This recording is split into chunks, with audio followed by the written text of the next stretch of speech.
Right, so Fucking can't stop yawning. no. Um, so hello. Joey, you're doing your little adventure thing. Um, Yes, sir. yes, I think it'll be a session log. Unless some grave accident, then we should be good for just a All knowing session. my luck, it's gonna go bad, so. Oh, well, we'll see. I'd like to see how it could possibly go that bad, but you know, it's possible, honestly, at this point.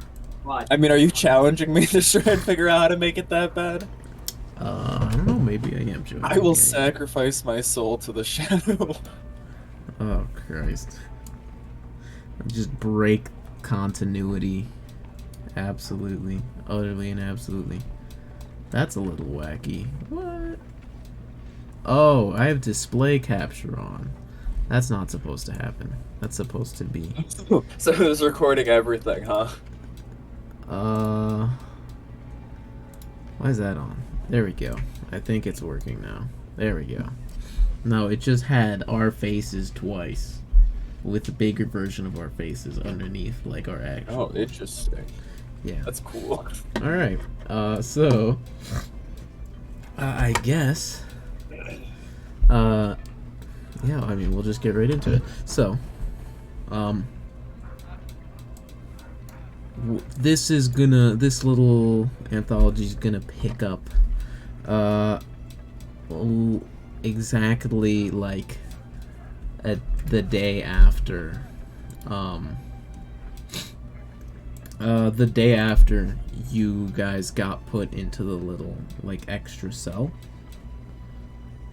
Yeah, into the cell in the Spire of Sybaris, as it is called. Um, Yep. and so, you guys, I mean, the room, it's essentially a very fancy, like, bedroom kind of deal, except the exits are sealed, and you guys, can't necessarily just, like, leave. You're watched by guards constantly. There are none in the room, like, while you guys are kind of just chilling. But anytime you request to leave, there is, like, I mean, for the first however long, or well, at least in this point of time, you wouldn't know it, but going forward, anytime you'd ask to go anywhere outside of the room, you would be flanked by guards, and it would be, for the first, I think I said, like, 2 weeks, you wouldn't be going anywhere at all. But now, you guys kind of bed down for the first night. And just in your stupor, you have been left with a blade, left with all of your belongings. And just your first night back in Athedon outside of a prison cell. What do you think Bramgrim's like? What's going through his head, do you think? Um, well, right now I'm trying to figure out the best way to, you know, fix this whole situation with the blade. Because I know that it's gonna be completely useless, um, with it still corrupted. With me still corrupted, I guess you can say too, because I am the blade. Mm-hmm. Alright. Um,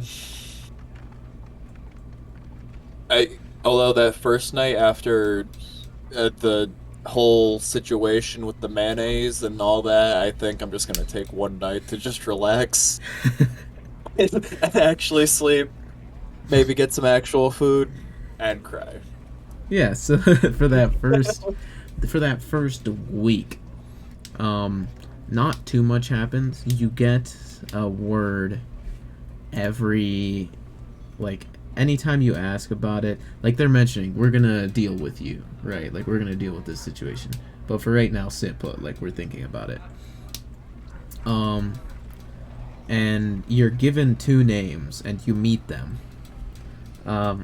You seem to be given, like, from what they tell you, like, one of the Arthel pretty much tells you, because he seems to have changed his schedule around, or like where he's positioned, in order to, I guess, be closer to the situation.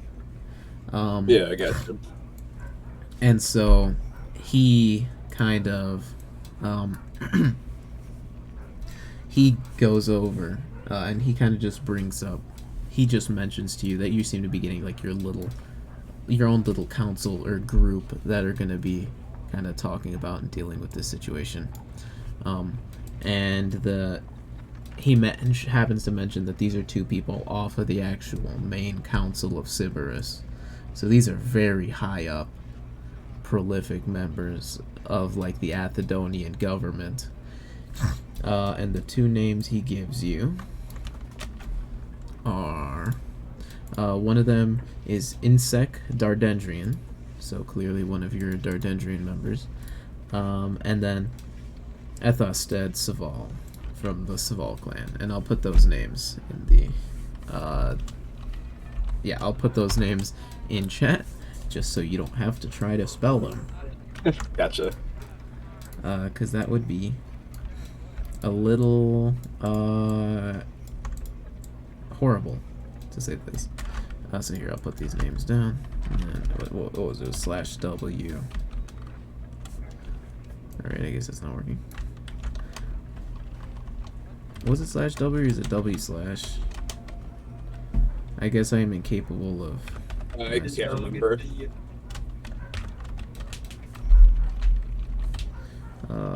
One more. Yeah, it's /W. It's /W. And the name. Is it Joey, Joseph? I don't remember. I mean, if you're, it's just Joey. I think it's Joey D on here. But Whatever. just if you want, you can probably just make it like Draconic and. I'll DM you. Or DM me. There you go. Either works. Goddamn. Yeah. So that thing is so cool though. I can just make this Draconic.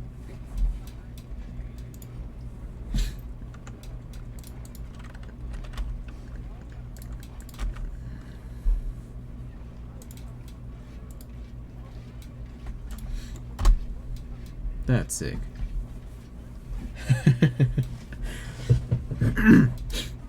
Yeah. And, yeah, that is actually really cool. Yeah, that's so fucking sick. In camera guy, it just looks like fucking the language of Satan. Yeah. But yeah, so he just mentions those names. And are there any questions you would ask him or anything you'd like want to talk with him about? I would just probably, or like, so I know it's been a while since I've been here. Was there any, I guess you could say, intense changes to how the city works? From what I remember. He just says, well, not particularly much. I mean, as isolated and independent as Athedon has been for centuries now, but although I guess there are conversations every once in a while of maybe getting back out and speaking with governments or being part of the big world stage, but it doesn't seem like the majority is quite there yet. That was gonna be my next question. What's your opinion on the whole opening our arms up to the rest of Eberron? Says, well, we'd immediately become a target first. At least we believe have kept ourselves pretty isolated from the rest of the world, knowing about all the crazy and very powerful magic we have, the resources we have, wouldn't only be put a target on our back politically, but also, I mean, the Lords of Dust would know exactly where they need to strike. Yeah, I understand. Although hopefully with us working with the Vanguard, we can maybe get some, I don't know the correct way to say it, but we can get some kind of standing with other nations from them. Well, I'm not necessarily against the idea, just cautious. But if you trust this group, I at totally least- understand. I would be the exact same way. if you trust this group, well, maybe. A little bit, I believe. There's any test response with always or all is almost usually wrong. So I think a bit of communication with the outside world would be better. Hell, it'd make getting the news we get much more interesting. We'd get more of it. Yeah, you know, after being out there for so long, it definitely has its own sort of drama to it. The outside world over there. With the amount of shit we deal with just here, I could only imagine. You guys sort of just converse and shoot the shit. And over that first week, you end up over that course of that week, you specifically are kept inside of your room. The others are also just left there. Nobody has been allowed to leave yet. There hasn't been any like travel, nothing. You guys have just been cooped up in this room, fed, not more than just mayonnaise. Yes, it's hard to get over that. Every time I look at the condiment, I'm just gonna start like. You guys are like further questioned, right, about you guys coming here. There are like meetings with you guys, like speaking about the Vanguard, like what they do, so on. Like all of that's happening. It's just not the focus of this story. But you eventually end up getting finally face to face to meet with Insec and Ethosted. The two members of the Council of Sybaris, where eventually Arthel comes back into the room after the end of that first week, and alongside what seems to be 4 other sentinels, like, walks you out, and just takes you through the halls of the Council of Sybaris. You go up the tower some more. And you notice as you walk, you seem to be accumulating more and more guards. And at one point, you see Insec and Ethosted, like, one by one, like, join as part of the group, flanked by their own little posse. Until it almost feels like you're marching as part of a platoon with just the amount of guards they have on you. Your father is also somewhere along the line joined up with the group, and sort of makes his way over to you and just explains. Bramgrim, I hope you've been comfortable, at least more comfortable than in the cell, but... Yeah, it definitely helps having a proper place to stay. Well, that's good to hear. So far, I can't promise anything groundbreaking, but I've managed to get 2 of the members of the Council of Sybaris, masters in their areas of expertise, in order to... Honestly, it seems pitiful, but just workshop some idea, come up, just brainstorm, honestly, about what to do about this, because we've looked, we don't...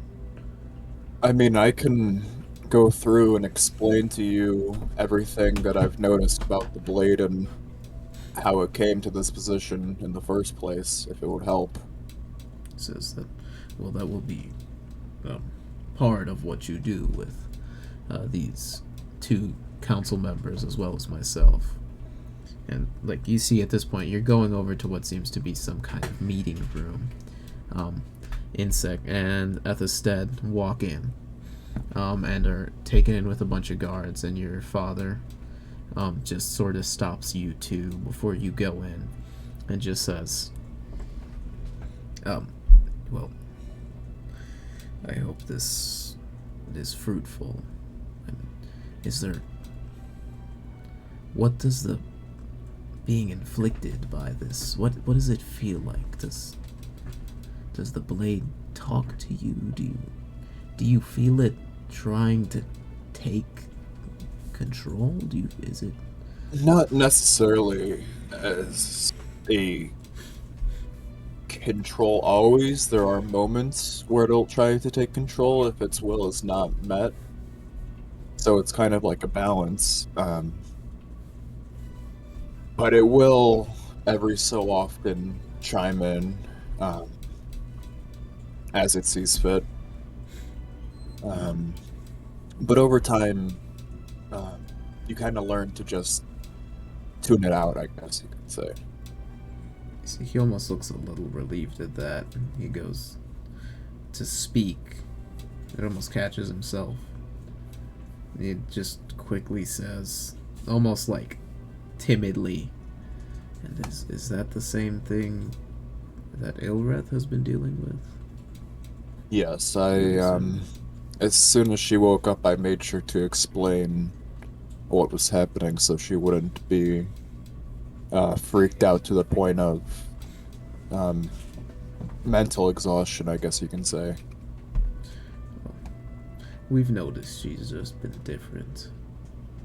After you were all taken in and taken to your cells, she was very energetic. Yeah, it seems like whatever bound us together transferred the curse, but from what they were testing out with one of the other members who had the link done to them and a family member, it seems like they sap the energy of who they're linked to, and they kind of have a certain malice towards others that seems unnatural. It'll be good to keep track of. You see, he sort of just steps forward again towards the meeting room and ushers you in behind him, and he just sort of gives, not necessarily a bow, but just does like a bit of a salute and just lowers his head a bit to the other council members and just says, "Insect, Athested, it is good to see both of you. I wish it were under better circumstances that we were to meet together, all of us, but we have here with us Bramgrim. You've all been briefed on the situation, so, and you see immediately, Insect, sort of just steps forward and greets herself. You see she's a red, dragonborn, woman. See, just generally looks like almost holy woman's attire, and it's still sort of armored, but primarily it looks like not a full-on combatant, more so just a holy person. Athested comes up and does not say anything, but sort of nods and shakes your hand. And you see that they've got like a big satchel at their side with a bunch of books that they lay down on this big meeting table. Like, the walls of the room are lined with all of the guards, but there's just a big meeting table in the center where all of you can just sit and discuss. And Athested just starts off and says, well, Bramgrim, it is good to meet your acquaintance. I'm sorry to hear about the ailment you are suffering. Tell us, what do you know personally from suffering from this curse? This, not just not just that which has bound you and the girl, but also the blade. What can you tell us? To go back and understand what happened, it needs to be said from the beginning on first how I found the blade. This was very far back, several months ago. I had been stripped of any of my magic after an arena fight.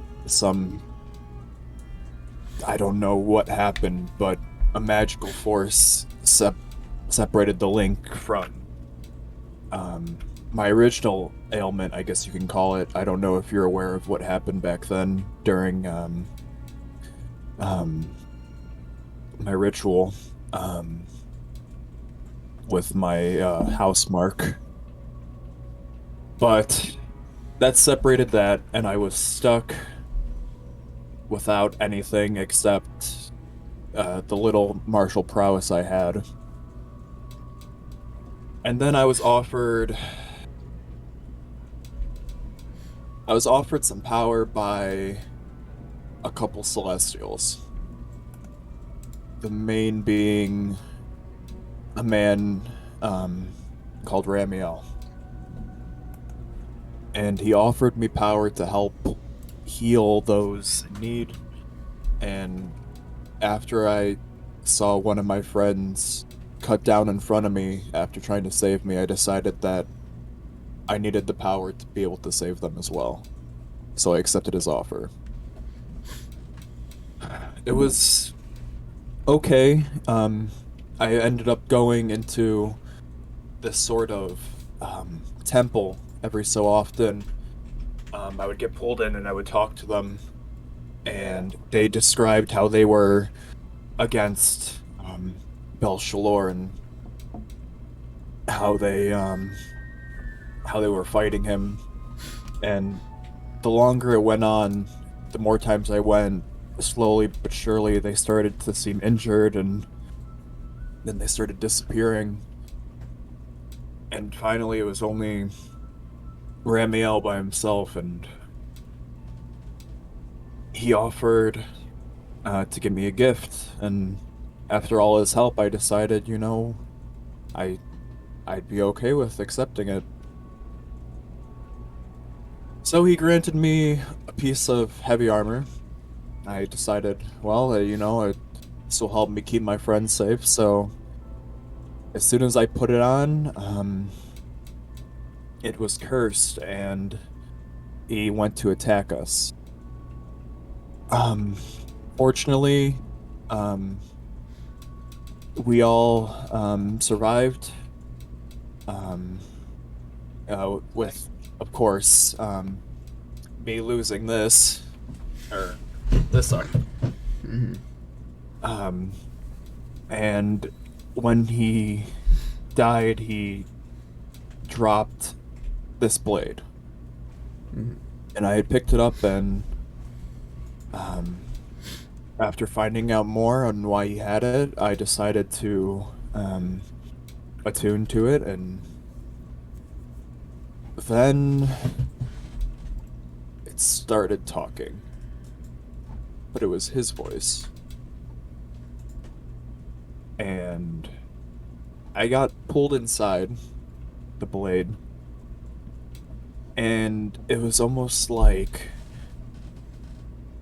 I was in a very dark abyss, but there was structure to it. It wasn't endless. There were walls, there was a floor. It was an enclosed space, almost like a house that was storing all of this. And in the center, there was an orb filled with just shadow. And originally I went close to the orb, and Ramiel and the rest of the Celestials had stopped me from doing anything to the orb, from breaking it open. And slowly but surely, the more foes slain by the blade, the house almost seemed to expand. Also, it's just a side note, if I'm getting anything wrong and I'm just remembering it wrong, just let me know. That's alright. afterwards, give it some time. I I was in a fight, an invasion from the Rakshasa, and as I fought so my teammates could back up and escape, I was struck down and killed.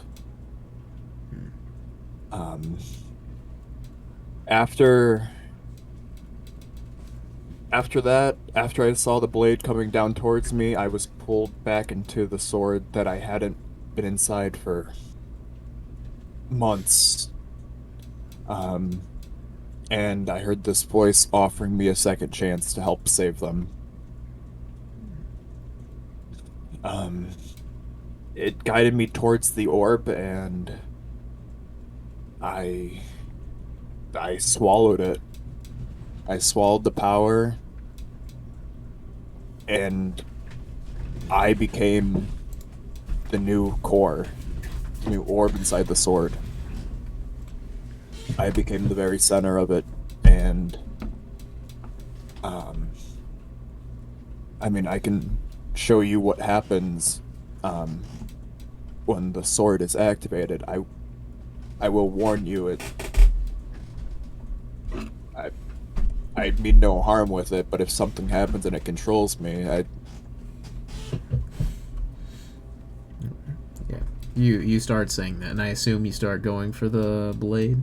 no, I'm not even these guards all around me. I'm not Okay, gonna reach no. for it unless I get No, permission. yeah, they're sort of like looking at this, and they're very intently listening, and you see immediately Athested is like writing a bunch of things down, and Insec is just sort of it seems to be listening, is almost a little like, it almost seems like they're not paying attention, or almost like they're just thinking, like kind of just mentally keeping things down. Yeah. Um, and they sort of look towards you and they say, okay. Well, Insect says, well, I wouldn't worry too much with us. I think we could keep you down if you were to. Oh, I understand. You guys are You just. the best of the best here in the council. I appreciate you taking the time out of your day to help me with this. All right. Well, I'm gonna do it now. Yeah, And and I'm before just you gonna go to before you even go to do any of that, Insect just goes over to you, and is just gonna put a simple protection from evil and good on you. Okay. Actually, I don't even need to reach for it. I can just stick my hand out and summon Yeah, it. so you stick your hand out and just the handle appears in your hand, and they see as just like the shadowy energy kind of just brings it up and shapes it, and I mean, I assume you activate it. Yeah. Yeah, so you just activate it, and immediately, it's almost like oh man, I don't know the word for it, but it's almost like a tile. Your scales are just like tiles that flip black. Yeah. And your scales just all go black around your body. And as you do that, Insect says, kind of just is keeping that magic up through concentration. And it just says, like out loud, almost to the blade, just speaks and says, now, mind within the blade, we ensure you're smart enough to want to keep yourself alive for now. And you hear, I mean, there is no response, but also you don't hear anything. The blade is the blade is uncharacteristically silent for this. Oh, now you're quiet, huh? And it's just like, it just doesn't say anything, as like a lot of the guards are almost like ready to draw, and but weirdly enough, Athested sort of just moves in real close to you and is like right up next to you within like an inch, looking at the scales, and he's got a pen and he's just like poking your scales and shit and like taking notes. And they're sort of just looking at you, and Insect says, well, it is very clear, at least that whatever this power is, you and it may as well be one being in two places. I see. That's And what I have thought before, but I was, I guess, scared to fully realize that. yeah, and Ethested says it's based on, and you see he's like pulling out books, and at this point he's got like a lineup all just open on different pages, and he's just with his pen flipping to specific ones. And you see he like with the pen just flips a page and spins the book and just moves it towards you. He says, keep the form up, but this is very clearly, I mean, there wasn't a doubt, but these are the flames of Belshalor. It's fascinating. And you see he's looking at it and he's just poking at the scales. And Insect says she's just keeping this magic up. I mean, she's got plenty of slots. Oh yeah, it's 10 minutes concentration. She's keeping that bitch up. That will not go down. I guess the only confusing part about it too is after my magic was cut, I also am able to access my original magic. I don't know the best way to show this. Mm-hmm. I guess like channeling. The Lay on Hands channel has some light, right? Yeah. Oh, why the fuck not? Yeah. So you kind of just show it, and you see like just almost out from underneath the scales. You almost hear Dawnslicer like groan in your head as it's almost like the undercarriage light of super fancy tricked out cars underneath your scales of just silver light. And they just see that and they say, and you say you didn't have these powers prior to this connection being made. I'm sure you know about it being on the council, but originally, before I had left, I had gone through The Sacrament? That's right. Yes, the Sacrament of Lineage. Yeah, the Sacrament of Lineage. I had gone through the Sacrament, and there had been an issue. I'm not wearing my armor, right? Oh, you could be if you want. I would just assume you'd be kind of just chilling in normal. Yeah, I mean, I see no reason why I would fight anyone. Yeah. So for right now, my armor is just off. Yeah. And as you know, my crest was corrupted, and I'll show them the Daardendrian crest with the slash through it. Yeah, so they look it over and they say, oh, well, yeah, so they look at it and they say, and what? And you see there's like a silence, almost like a surprise, and they are looking at it, examining it. I do originally, not know. I would say make a perception check, I'd say. Okay. And they sort of, you just hear insects. 20. You hear insects say, well, just tell us more about your sacrament. And as she says that, you feel like the pen touch your back, and it's almost like tracing the mark. Mm-hmm. And each of the different clans have their like little crests. They have a very similar design, but you never, throughout all of it, you never feel like a line. Like he seems to be tracing the whole crest, and I mean, you're not sure like what he's tracing, but you never feel him like trace the line, scratch across it. But he seems to be covering the like all of it. Says, tell us more about your sacrament. I had gone through and I don't remember much. I was going through and I heard this voice, and after that, I don't remember much. I'm trying to think back to that day, but I don't know. Afterwards, I couldn't manifest any of,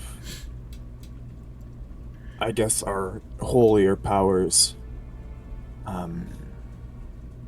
Rather, it was more incendiary in nature.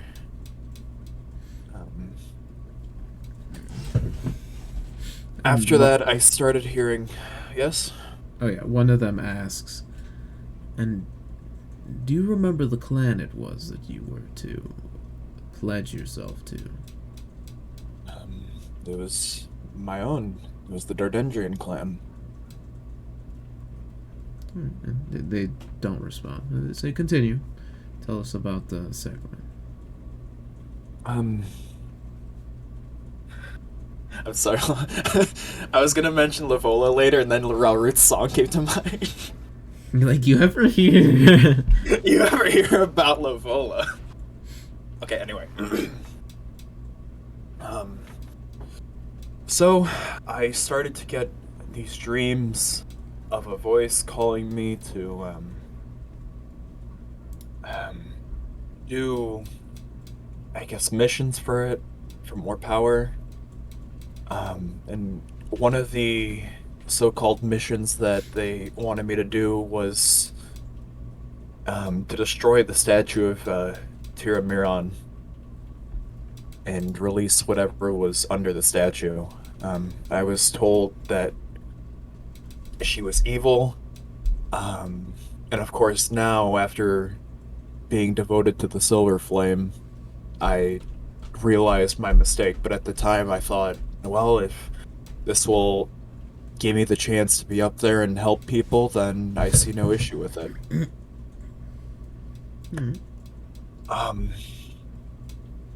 After that, I was given a familiar. It was an imp. Originally, I was offered a Rakshasa, but I think I killed it. I don't know. I'm unsure of what happened. But anyway, after going through on our adventures, I met up with some people from the Silver Flame church, and one of the members, Lavola, we used this dream dust, and whatever happened, we were like fighting shadow and flame around us, and after that I just completely blacked out, but I felt better, and that's when I started being able to manifest my holy energy. And they say, they're sort of just talking about this, and they say, well, and Insec just says, well, hearing all of this, there seems to be something with your magic, that the Sacrament, we would have discussed it more prior to your leaving, but since we didn't get too much of a chance before you were gone, I believe there's something there. Something with the Sacrament. I believe so too. That's why I wanted to ask if I can go back there.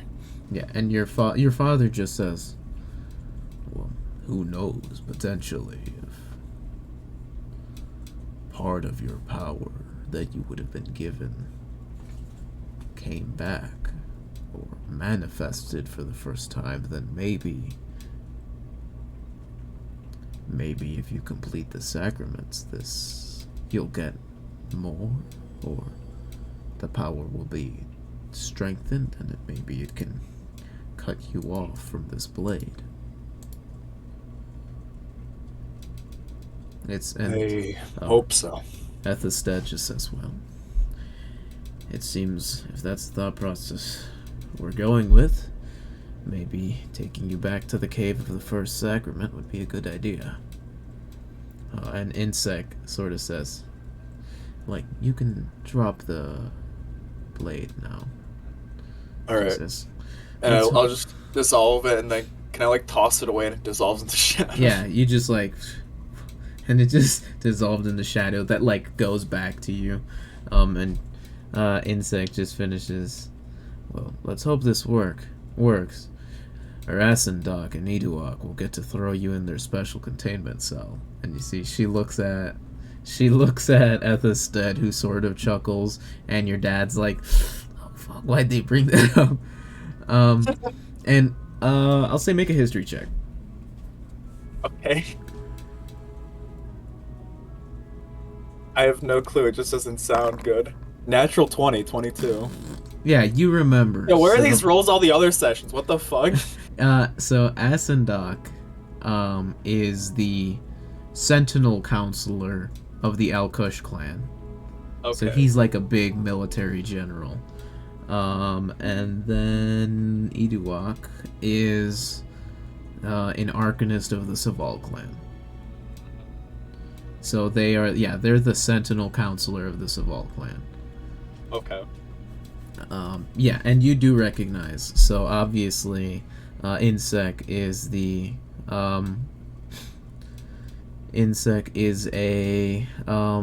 counselor of the Daardendrian clan. I forgot. Did you say was Vorkrath the Sentinel counselor or the civilian counselor for the Daardendrian people?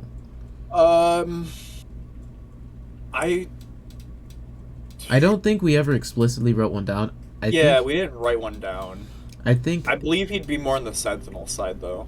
Okay, yeah. Then Insect would have been the civilian counselor for the Daardendrians. Yeah. Yeah. So, you guys continued to talk. They sort of just ask.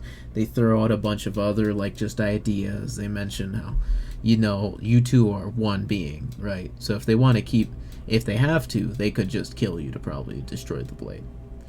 Obviously, they don't think they'd just allow the blade would just allow itself to be killed. So obviously that would have to be some kind of fight. But they could kill you. They know they can. They don't want to. They don't want to have to do that. But that is option, like plan Z, right? Essentially, the sentiment you get is they're hoping that they can split you from the blade and then destroy it, or I'd assume you'd mentioned like reforging it because of the legend lore you had cast on it. Yeah. And they say, they'd split you, but then any traces of bad shit in you they'd probably need cleaned up. But the main thing is just that splitting. Mm-hmm. And so they set everything up. You're given another, 2 days. You're sent back to the room. And 2 days later, about midday, you had scheduled, they are now taking you to the cave of the first sacrament. And so, what's it called? Yeah. So, Insect and Athested sort of bid you adieu. They hope you do well, and don't end up destroying something or, end up splitting this. They hope you don't die. But Not to destroy the cave. Arthel, on this, is, leading the group of, soldiers leading you, and your father is also present. And as you guys are walking to the cave, he just sort of mentions, I remember originally when it was the day of your sacrament. I was excited to see who you'd pledge. I knew you'd pick Daardendrian, but I would have been excited for whatever you picked. I hope you know that. I appreciate it.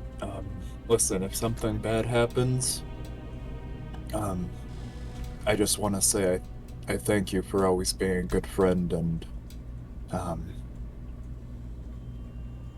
please remember me at my best and not of me right now.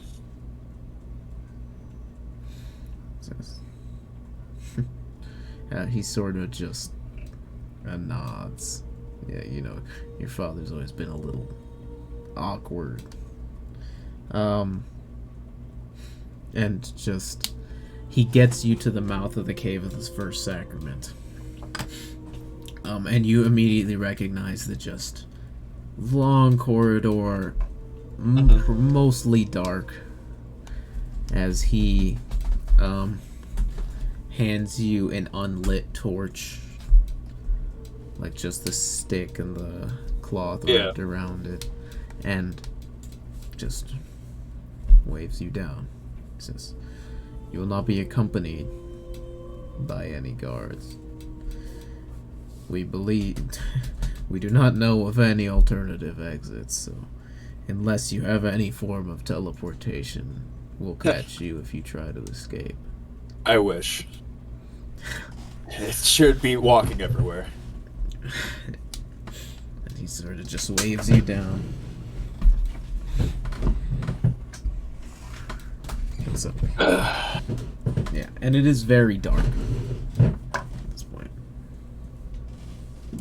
Okay, it's been a while since we've talked about this sacrament. Am I supposed to light the torch before I enter the cave and use that to guide me? I can't remember what we came It's up with. actually a sort of just unspoken thing. You kind of just... they always give you a torch because it is completely dark. Although, you know, there's some sort of, like, colored flame kind of thing based on, like, which clan you pick.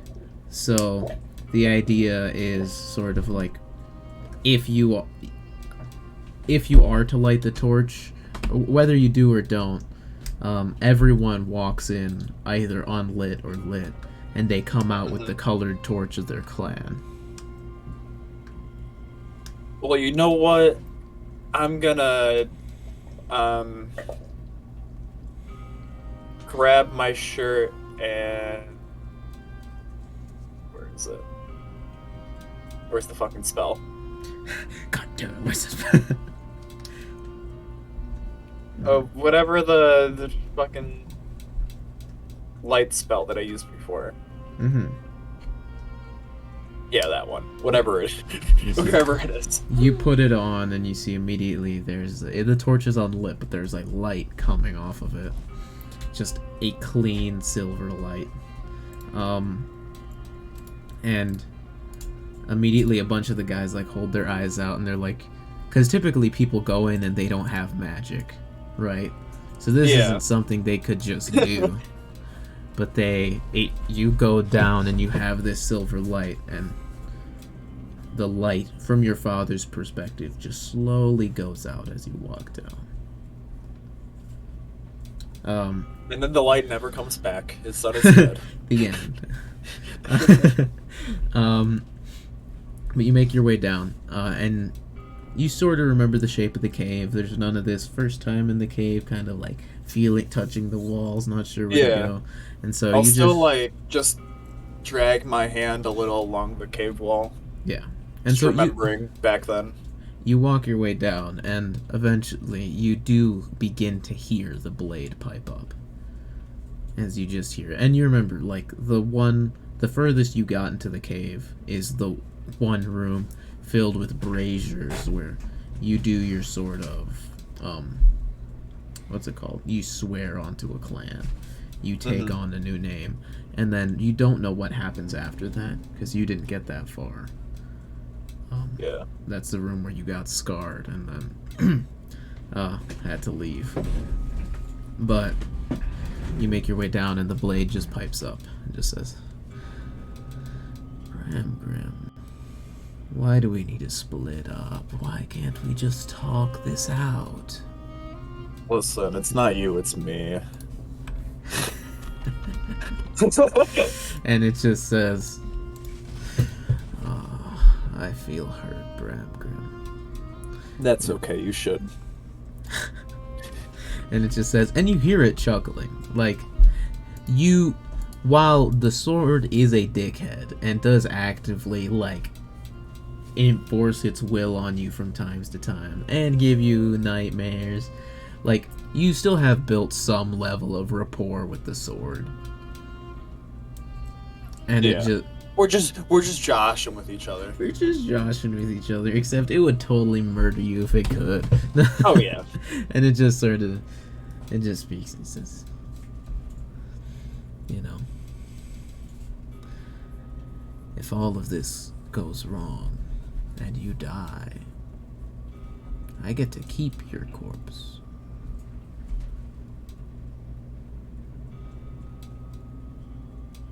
Be my little You know puppet. I've already been your puppet before. Nothing changes.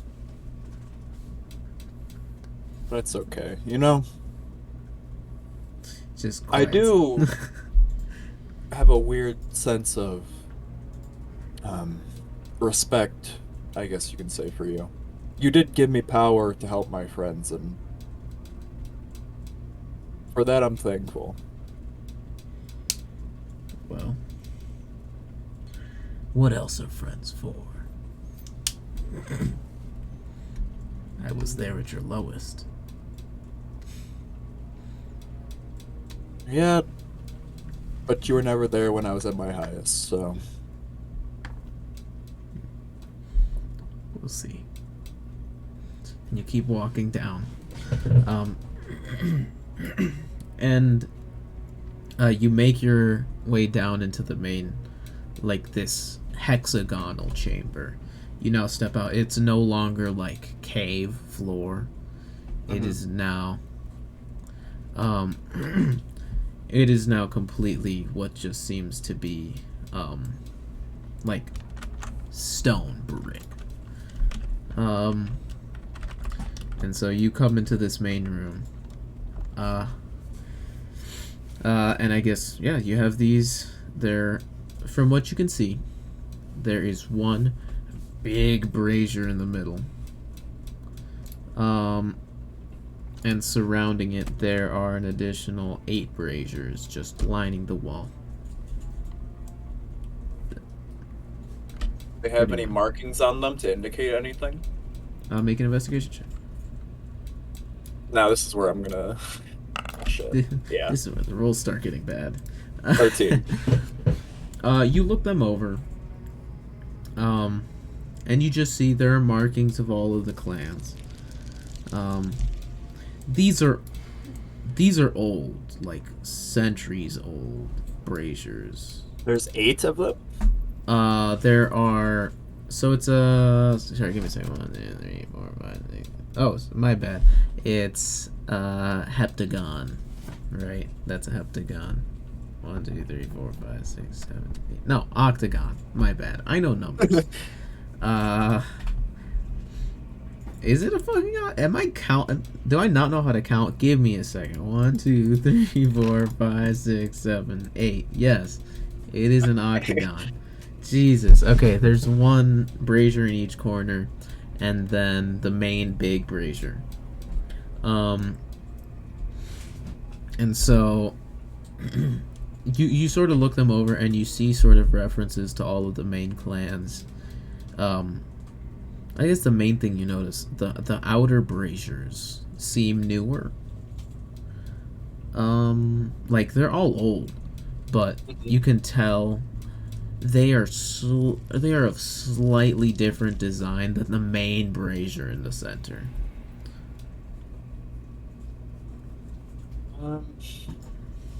And you sort of look them over. The one in the center looks heavily, like, beat up. Like, it's been here for just a really long time. It's eroded. It's been kept, but it's still, like, it's seen time. Lots of it. whereas these other ones seem to be much newer. And there's nothing else in the room, like no other rooms to No. go to? You actually walk in, and the pathway you came in from, you hear it just stone start shifting, and it closes off in brick. So you're now just stuck in this octagonal chamber.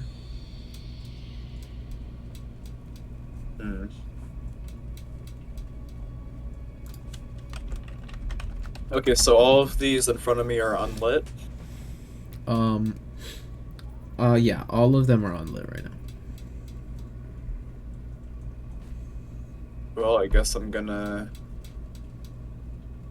take the torch, light it with my fire breath, and I'll light up the big one in the center Only the center one? for right now. Yeah, you light it up with... You light your torch, you set fire to the central brazier, and the fire just crackles. You sort of sit there. I mean, it's silent.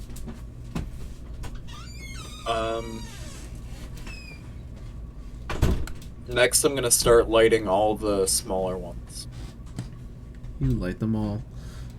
It takes a little bit to get them to actually light, but they do begin to just produce flame.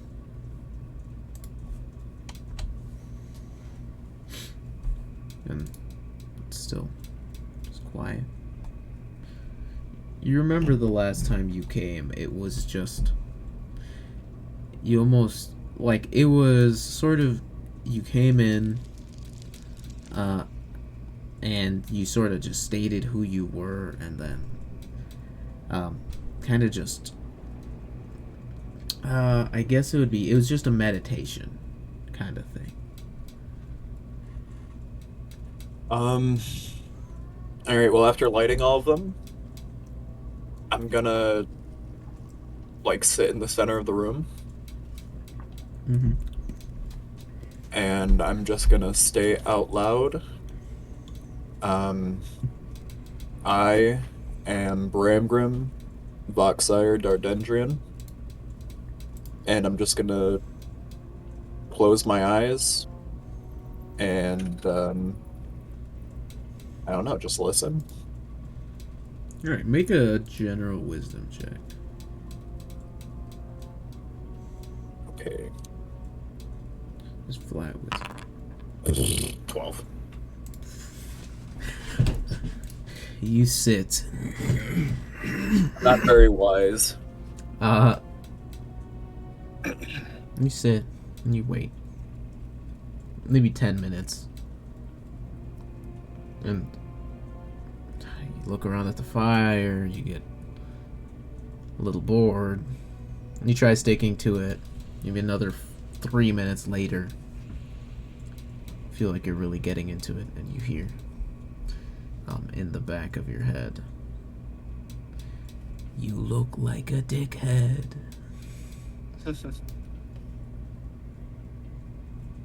Come on, I'll be Bram, completely Bram. honest. I don't even remember how to do this.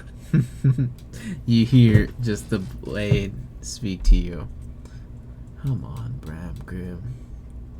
This, really? You think this was gonna do anything?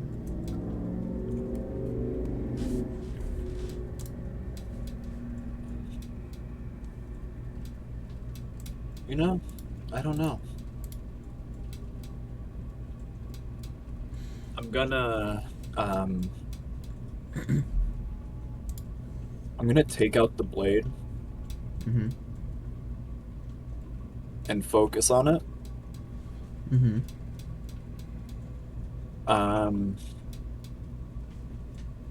I don't know if I'll be able to because I haven't been able to ever since I became the core, Mm-hmm.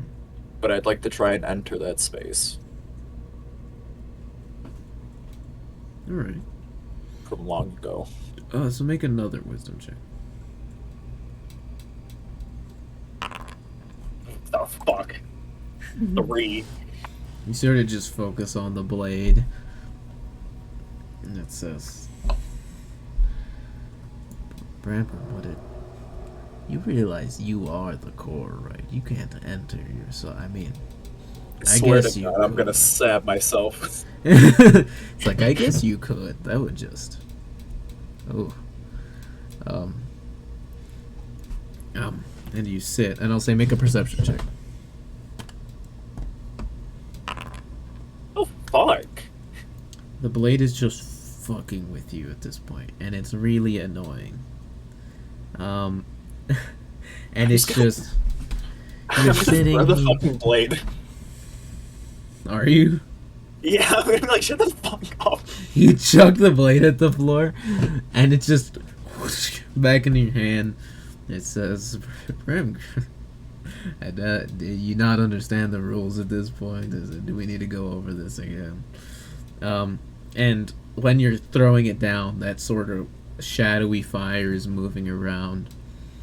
And you swear you see a flicker in the main pyre. You know what? I'm gonna move up to the main one. Alright.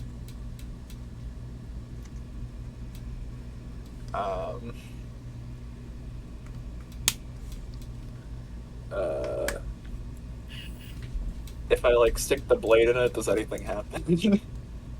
You jam the blade in it, and it says, you hear as you're just moving the blade towards it, it says, I am an object, Bramgrim. You can't burn me.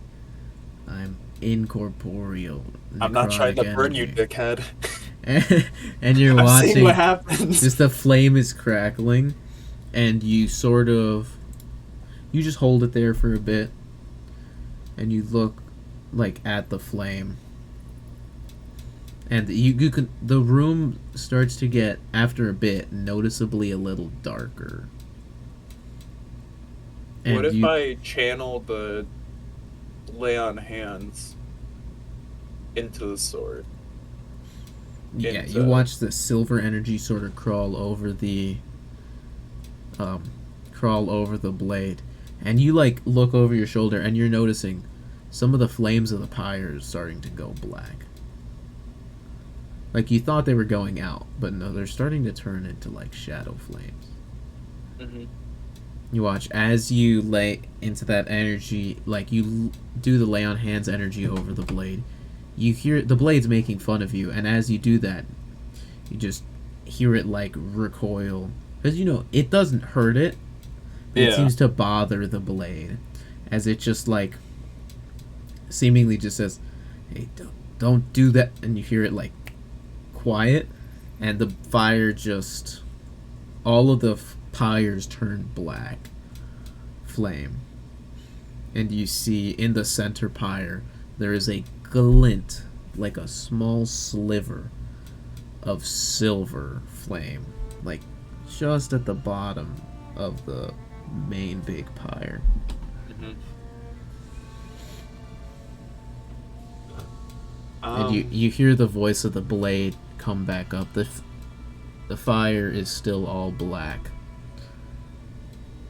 except for that one glint in the center pyre, and it just says to you, you know, I don't like that. That makes me uncomfortable.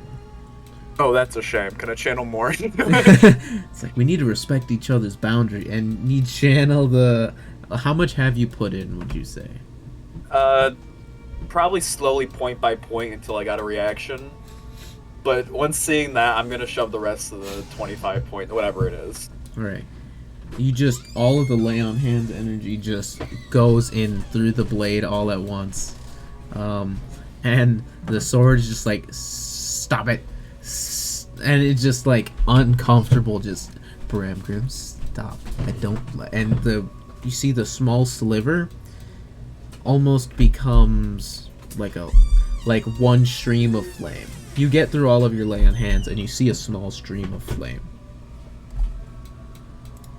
I mean, that just means I need to use more spell slots. And make a perception check. Okay. Please. What the fuck? I'm rolling single digits. 8.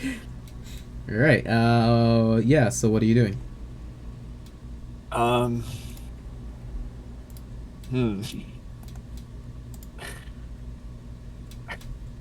You know, uh,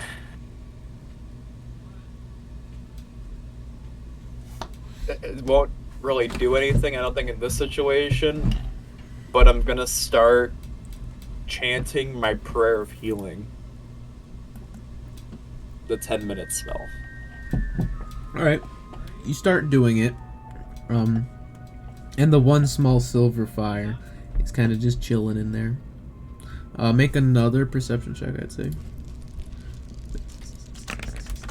8 again. Alright. Yeah. It's just, yeah. So are you just going through the whole ritual? Yeah. Yeah. So you get to the end of the 10 minutes, and the little silver flame is down there. You see he's kind of just chilling.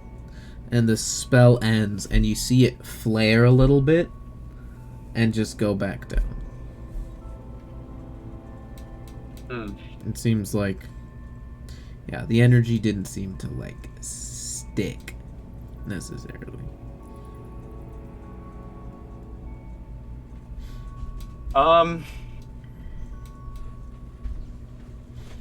This is gonna be very stupid. Can I grab on? You grab the little My silver hand grab. fire. You're sticking your head in? Hand. Oh, I thought.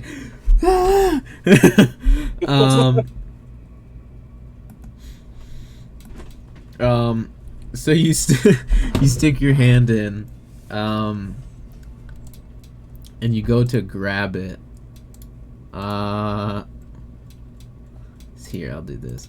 You take 4 points of fire damage as you just go in, you grab onto it, and your hands go through it. It's fire.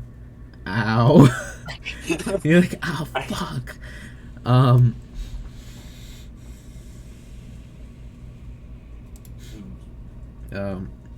Yeah. But it did seem like you using the spell made the fire grow. It just seems potentially just the type of spell you used wasn't exactly in it seemed like almost like a temporary little flare, but once the ritual ended it went back down.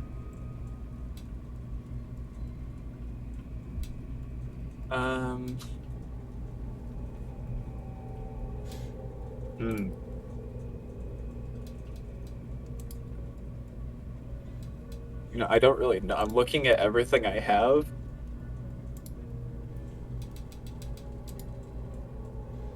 And I am unsure.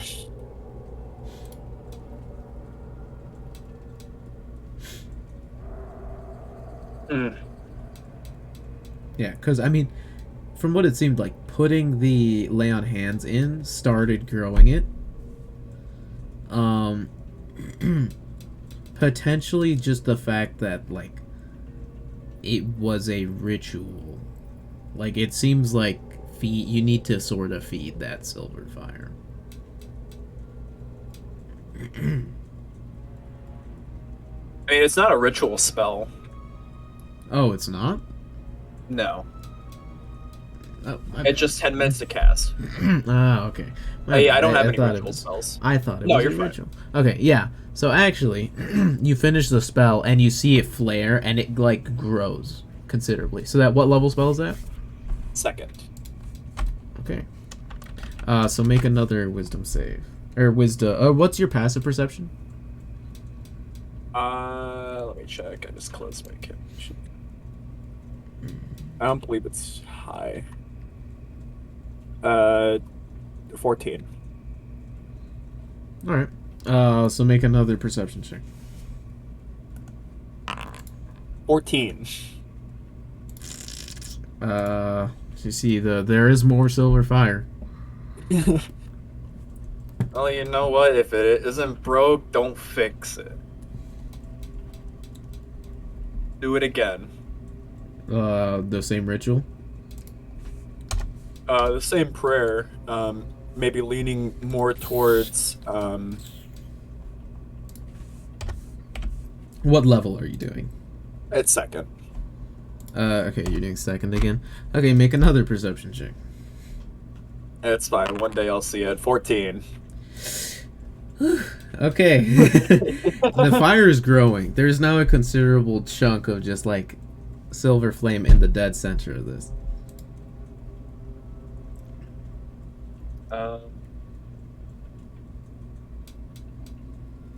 God, your rolls. I know, right? Oh, I guess I'll just burn all my slots. Let me start using some first level spells.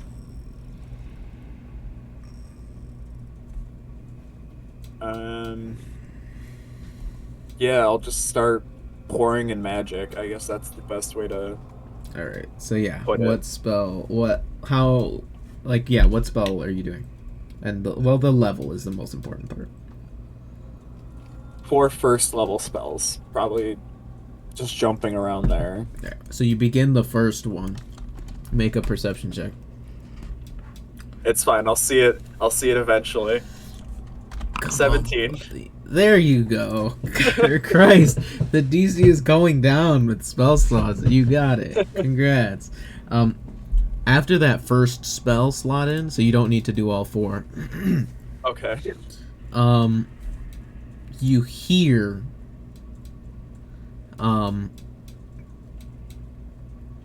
almost like laughter from the silver fire. There's a little chuckle.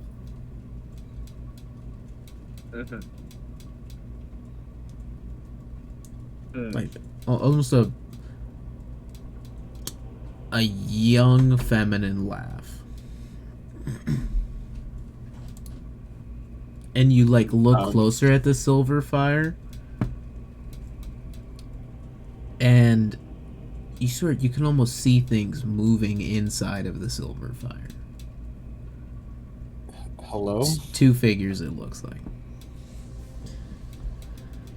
You speak out, and you see the 2 little figures. One seems to be on top of the other, occasionally getting off, getting back on. Just going around in circles. You say that, and the 2 stop. And immediately, the smaller figure seems to dismount the bigger one, and both just sort of stop and face towards you. One seems to be like a humanoid shape, the other is the shape of maybe like a big dog, except 6 legs, a long tail, horned head, 2 pairs of horns, and the small, what looks to be like very small, like humanoid shape looks up to you, and you just hear it speak. Hello? Why, hello there. Who are you? It just like it almost freezes up. I'll say make a religion check. It speaks out to you, and it almost just ignores your 25. question. There are your rolls. The voice, like immediately, like it ignores your question. It just asks, "Where are you talking to me from?" And you immediately, like, the realization hits you. You're like, "Oh shit! That is." From, like, the best you can tell, the shapes are hard to see. That seems to be Daardendrian, the current keeper of the flame. And from what, based on, since you rolled really high, that giant bestial creature is called Scaravohen. It is just a huge mage-bred creature that is just there to protect and act as Yala's main bodyguard. I'm I apologize for not introducing myself. I didn't realize who you were. I don't know if you remember me. It's me, Bramgrim. I'm right now in Gabara, inside a cave that is used by my people. I don't know the best way to explain this. And you hear the voice. It says, just like while you're speaking, hello? Are you... I heard you say Athedon, I believe. Or not Athedon. I heard you say Kibara, I believe. This... And you see the figure seems to be just looking around. It's almost like you're looking from the top of a big room that these two figures are in, just walking around. You see the figure says, you hear it pretty clearly. They seem to have trouble hearing you. They say, I've talked through locations tied to the flame before, but this one is, I don't know, it feels new, but familiar? Okay, it hasn't been used in a long time. Are you still there? Hello? Can I channel another spell slot worth of magic into it? Yeah, you pump the spell slot into it, and at this point, the central pyre has a good chunk of silver flame inside of it. And it grows almost enough for you to start actually getting, like, physical detail of Yaela and Scarvohin before you see the silver flame. The amount of silver flame in the main brazier is more than the shadow flame, and you watch it almost begin to expand beyond what that one spell slot would have done, and just push out all the silver flame in the main brazier and then spill out into the other 8 braziers as they also turn silver. And you hear the voice almost get very clear as you see the, like, 11-year-old, dark-skinned, gray hair, or gray eyes, black-haired, Yaela, 11 years old, and a huge beast, Scaravohin. I'll put this picture in chat because it looks dope as fuck. Hello? But right as you speak, the voice... Oh, I think it put the picture in Draconic. I see it now. I'll put it in chat just for the sake of... Where the fuck is common? There we go. I'll put it in chat just for the sake of this fucking thing. Yeah. But... you... see Yaela immediately, like, pinpoint you and go over to speak. But before she can say anything, you see a small crackle of another color of flame. Seemingly some kind of...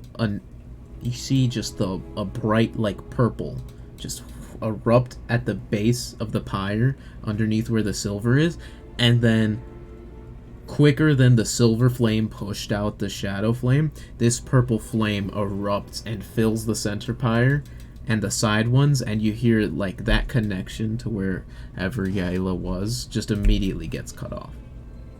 Son of a bitch. And as that purple flame fills the central pyre, you hear the wall, one of the walls, start to shift as a doorway opens up. So I guess I should light my torch with a purple fire, I assume. So I'm gonna go do that, and then walk towards the open door.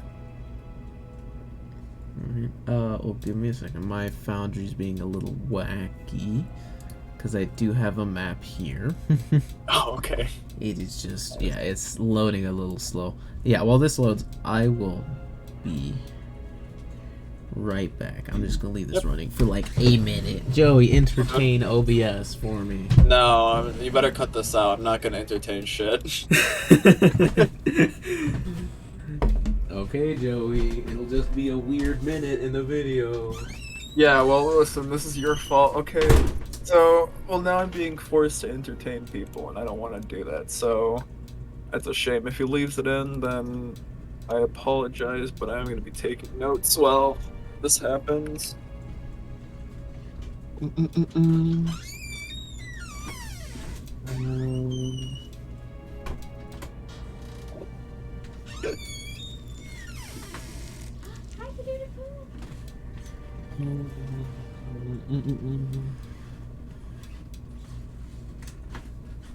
Oh, this is a little wacky. I don't know what the purple flame belongs to.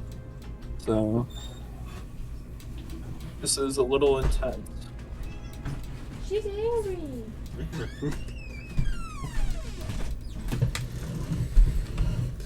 Alright, Oh, look, yeah, back. I am back. The forge, please listen. I'd like to use this map. Please work. As I sit the fuck down. You're not here. This isn't your session. Bro.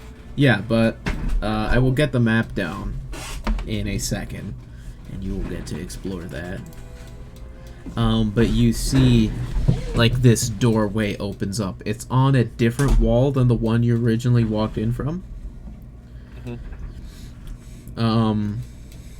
But you see, like, all of these braziers stay lit purple.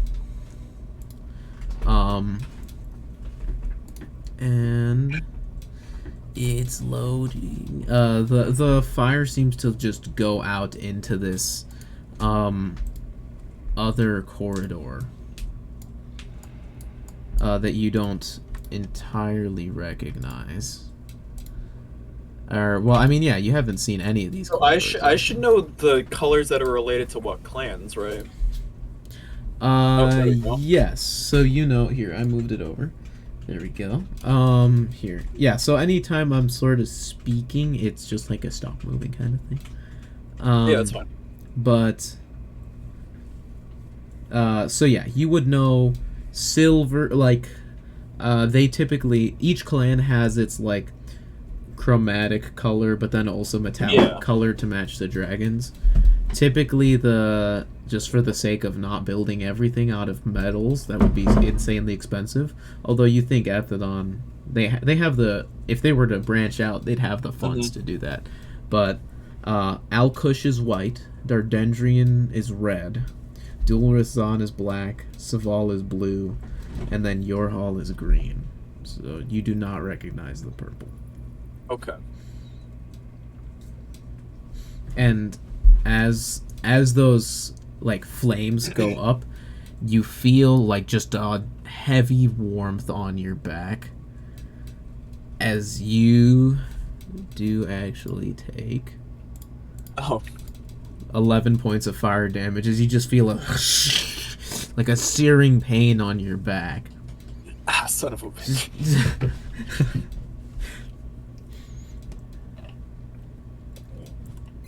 Hello, token, please. Is it not going through the fucking doorway because it's too probably small? just stuck on the doorway. There you go. Hey, it should be able to drag me. It's not even letting me drag it. Do you not have fucking permission for this thing? I'd assume you'd have permission for this. I was able to move it earlier. I don't know. That's weird. Is it paused? I just think the token might be a little too big. Oh, there we go. It was lagging. It was lagging. Forge, please. Forge, please. Alright, so you walk up and, I mean, yeah. Let me know if you want to do any checks for anything. But you see, like, coming into this main cave, it is immensely... it's very musky. Like, it seems like... almost like if you hadn't opened a room in forever, and it Yeah. opens up, and it's just like the air is stale. It's not great. And you see it is filled to the brim with sort of just spider webs, and like very clearly this place has been unkept for a while. I'm just gonna keep the torch in front of me. Alright, so I will actually add to your character a purple torch. Because, you know, Foundry allows that, and that's fucking sick, so of course. But yeah, you step up, and you do see what looks to be a door just up ahead, and more of the, like, stone built into this place kind of infrastructure. Yeah. Oh. That's not terrifying. You said. Yeah, and you see there are a bunch of statues with small, like, kind of torch holders with now what seems to be illuminated purple flame. And you see there are these 4 statues on either side. And you do actually hear a little bit of a sizzle. And you see in one of the corners there seems to be some kind of green liquid seeping through the floor. Oh. You see all of the statues are upright except the 2 on the top right up there. The one in robes in the corner is almost tilted like 30 degrees, and the one with the shield next to it is tilted maybe like 10. Seems like the floor in that corner is probably giving in. But yeah, if there are any kinds of checks or anything you want to do, obviously just... You know what? I just want to check out, like, the suits of armor, if there's any kind of, like, icons or anything like that on them. Oh yeah, so make an investigation check. Okay, please do not be dog shit. 8. I rolled a 2. Joey. What? Listen, all the luck was earlier. The first 2 rolls were the best, and then just after that... Oh yeah, but you see off of these, you see the people on the sides. I mean, there's sort of a clear sort of structure to these, as there are like the warriors in the middle with their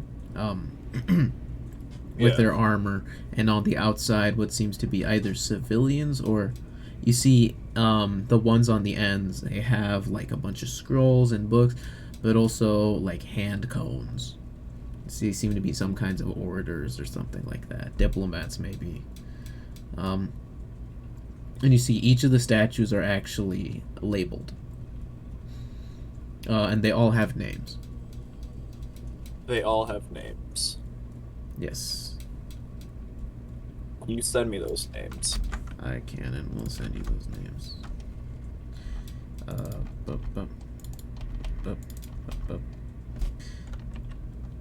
Here. I'll just send you a screenshot of this little thing, because that's actually better than...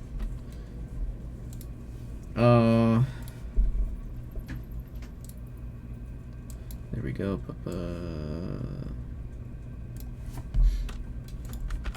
Yeah. But you see they all have names lined up with them. And you see all of them have some sort of like... You recognize like the general format of an Athedonian clan's insignia, and this is not one you recognize.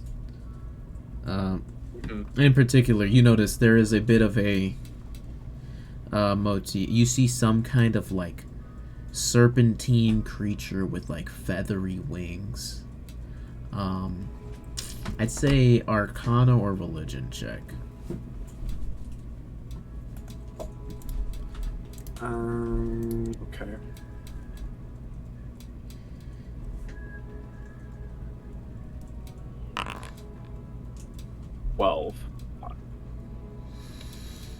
You recognize the iconography from the Silver Flame from stuff, the right? Silver Flame. These look like codals. I believe that's how you pronounce it. Yeah. And while it's not colored, you can tell a lot of these people, like their armor and stuff, is adorned, like the shield. It's got codals and stuff on them, and you see specifically on the shields of the like warrior statues, you see there's the Athedon like meteorite like insignia, but with flame behind it and codals sort of wrapped up. Mm-hmm. And yeah, you just generally know codals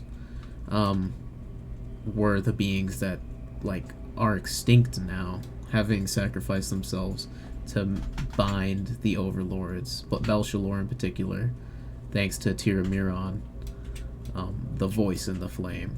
And you know, just in general, they were like there weren't a ton of them. They're ancient creatures, incapable of lying, incapable of being lied to, like caretaker, just divine caretakers. These are just they're the face of the silver flame, and just, I mean, aside from the flame itself, and you see these people seem to be decked out in what would be like codal stuff, like gear. Interesting.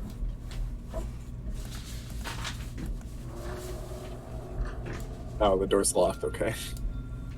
I know it opened. Oh. Yeah. Lag. Yay. Let me just hold on. Let me save this image into my notes. Just we're all fucking. I'll pin it. I'll do that later. Alright. Oh. And I'll say make a perception check with your passive. 21. As you're walking through this hall specifically, there's a lot more of the fungus. You're noticing a lot of the stone around here is now pockmarked. It's like acid burns around it. And you hear, like, you stop yourself as you hear, like, in the stone around you. You know this cave, like, with how far down you've gone, you're far below the surface. And Yeah. you hear, like, movement through the walls. Just like something digging through or moving through stone, or some big kind of, something big moving. And, I mean, yeah, with that roll, yeah, you got a lot. You also hear, like, chittering, like, echoing down the cave. As well as you see, there seems to be, like, I mean, a big acid pool up in front of you. Yeah. But also, there's a hole in the wall. Like, you just see there's an acid pool, like, seemingly going through the wall. But you notice there seems to be some kind of, like, other platform. Or not platform, but, like, I guess, non in the acid pool, like, cave floor, on the other side of that, like, pool of acid. Sneak past that. Yeah, and as you make your way past, I would say, standing about here, you do see what looks to be, like, a hunched over humanoid form at the edge of the pool. Nice, nice. Yeah, and with that check, I would say, yeah, you see, there's the body, and I'll say, yeah, actually make another perception check.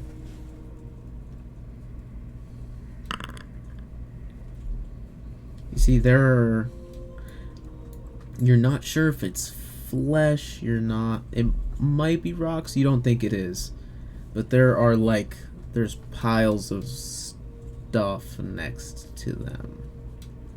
Not a ton of stuff, but it looks almost like maybe a shield and like a bag. Alright, so go over there. Got it.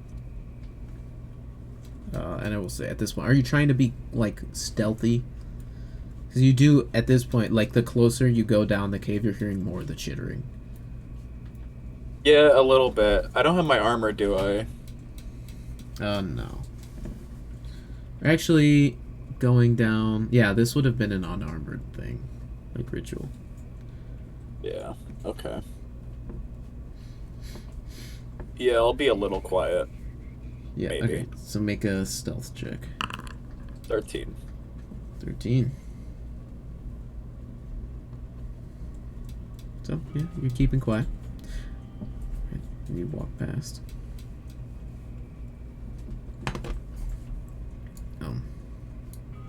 Mhm.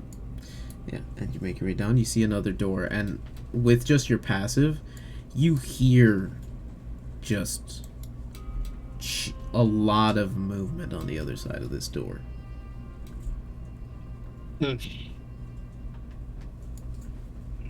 Well, And you hear there's almost like splashes every once in a while. And just insectoid-like chittering. can I, like, open up the door partially to see through it?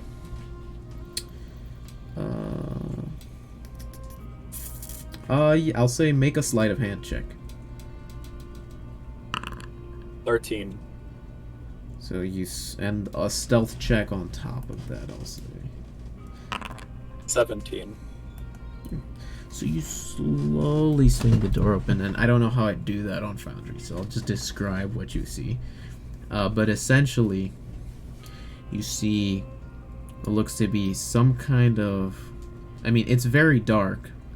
Are you still holding your torch with you? I would have it, like, behind the door to not... Like, let light Like, I into mean, it? some light would go in still, but... Yeah, because enough you do have dark vision, right? No. Or was that... oh, yeah, I yeah, had yeah. dark vision when I was a warlock. Ah, okay.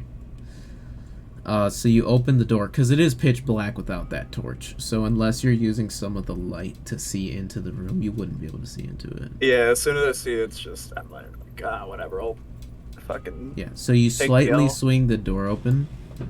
And, I mean, you hear, like, the bubbling of acid. You also, I mean, just the insectoid kind of chittering is also much louder.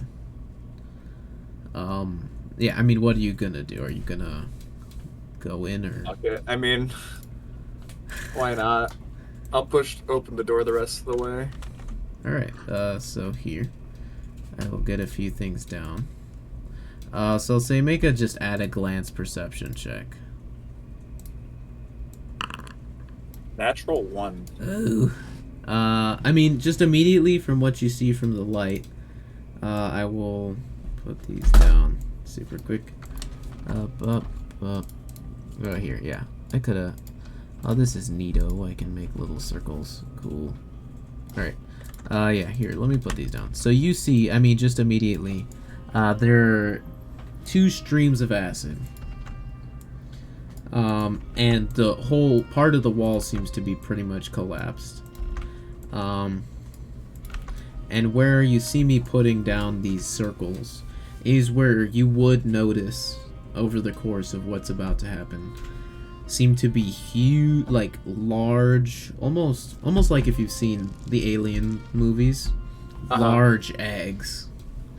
But the main thing you notice is just standing in the like center of the room, like towards the stone, is just a very large insectoid creature with just sort of orange chitin, just standing over there, like over some of its eggs. It did not seem... It seemed to be surprised by you opening the door. I'll put a picture in chat. Some of these big boys. But you notice it as it's just like, it just turns its head over towards you. And you seem to have walked into some kind of a nest. And I will ask that you kindly roll me initiative, Bucko.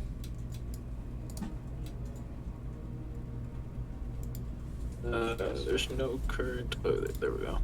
Yeah, there we go. I just added that up. So. 5. I've been doing this for a while. Alright, so Barely here. beat me. What? Just barely beat me. Oh, you rolled so bad. Oh, Jesus. Okay. So here, I believe it's this spot. I can do this super quick now.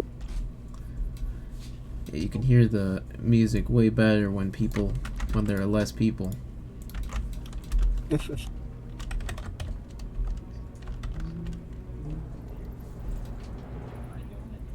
Yes, sir. Okay. Alright, and then shuffle. Loop. There we go. So, you go in, and immediately the creature sees you and just starts like chittering very loudly. As you see, it sort of I can pop out the initiative thing. That's sick. You see, as it's just sort of chittering and being angies. There we go. That looks way better. Okay. You hear it chitter out, and you hear movement through the stone. As you see, just tearing out from underneath the acid pool and right in front of the doorway, another one of these massive insectoid creatures just tears out through the ground in front of you. And is just directly face to face with you. Oh joy. Oh joy indeed. And seeing you, it is just immediately it sees you open the door, and just you see a jet of just green fly right towards you, and I need you to make a dex saving throw. Okay. No shot. Joey dies. Yeah. Bramgrim dies. It's fine. It was a good run. It was it? No, it wasn't. Yeah, it just sprays out.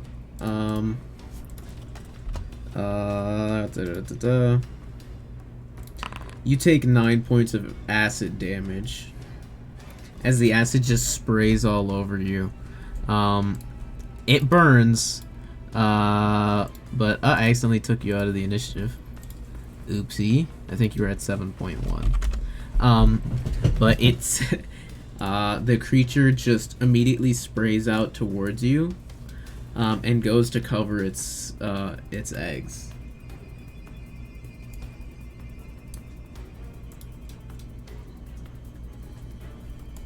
And then after that one, the other on-keg is gonna do the same.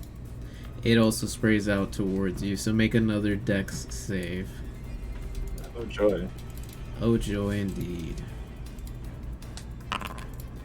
15. So yeah, you succeed, so I believe, right? That would be wacky if you didn't. Okay, yeah. So you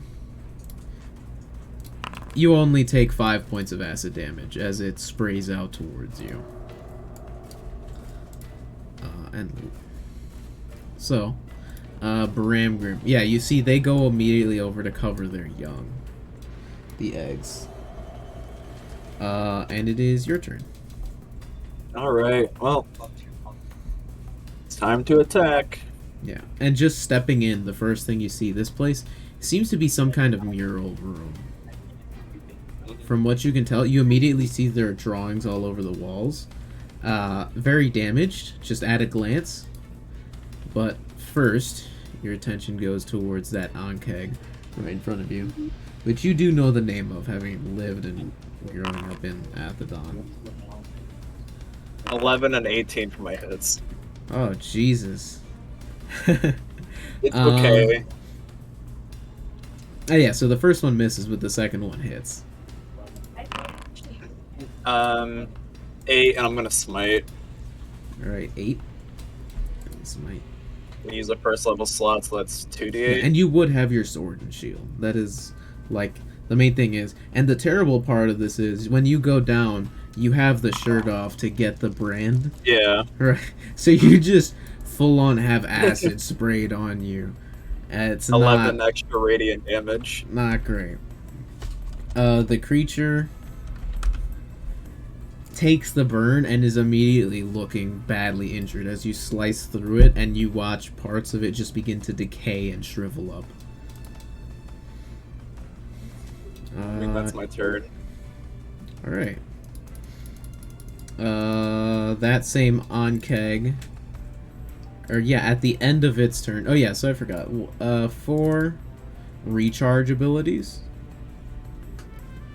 I'm changing it so that they roll to try to recharge abilities at the end of their turn. So like if he used it last turn, he would have rolled to recharge it that turn. I won't do it this turn because I messed it up. But the idea is they roll it at the end of their turn so that you get an idea of like, oh shit, it has this big attack prepared. Okay. Yeah. Gotcha. So I forgot to do it, so I'm not gonna do it. But it is just gonna bite out towards you, as it is a little Angies. That's a 15 to hit. As it just. Let me see my AC without my armor on. I think it would be 10 plus your dex, which is 0. So your AC I have is... plus 3 because of my shield. Oh yeah. So 13. Oh wait, So yeah. was that to hit again? So your things. So you would have, yeah, your range would be 10, 13. So yeah, it hit 15.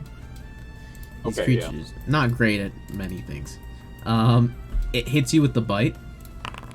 And you take what's it called? You take 7 points of slashing damage. 10 points of slashing damage. And an additional 5 points of acid damage as it just clamps onto you with these large pincers, and it's got you grappled.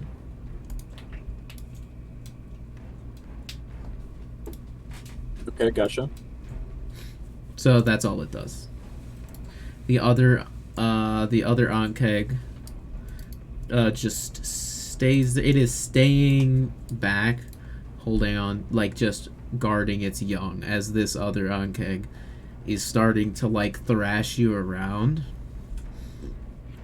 And it looks like it's getting ready to just dunk you in that pool next to it.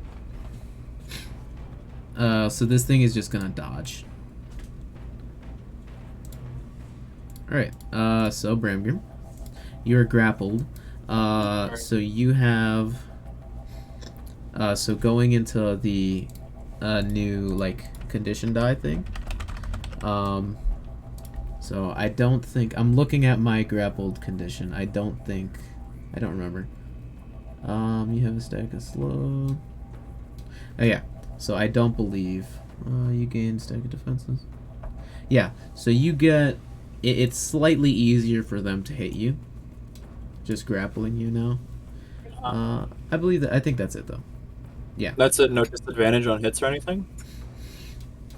No. Oh, okay.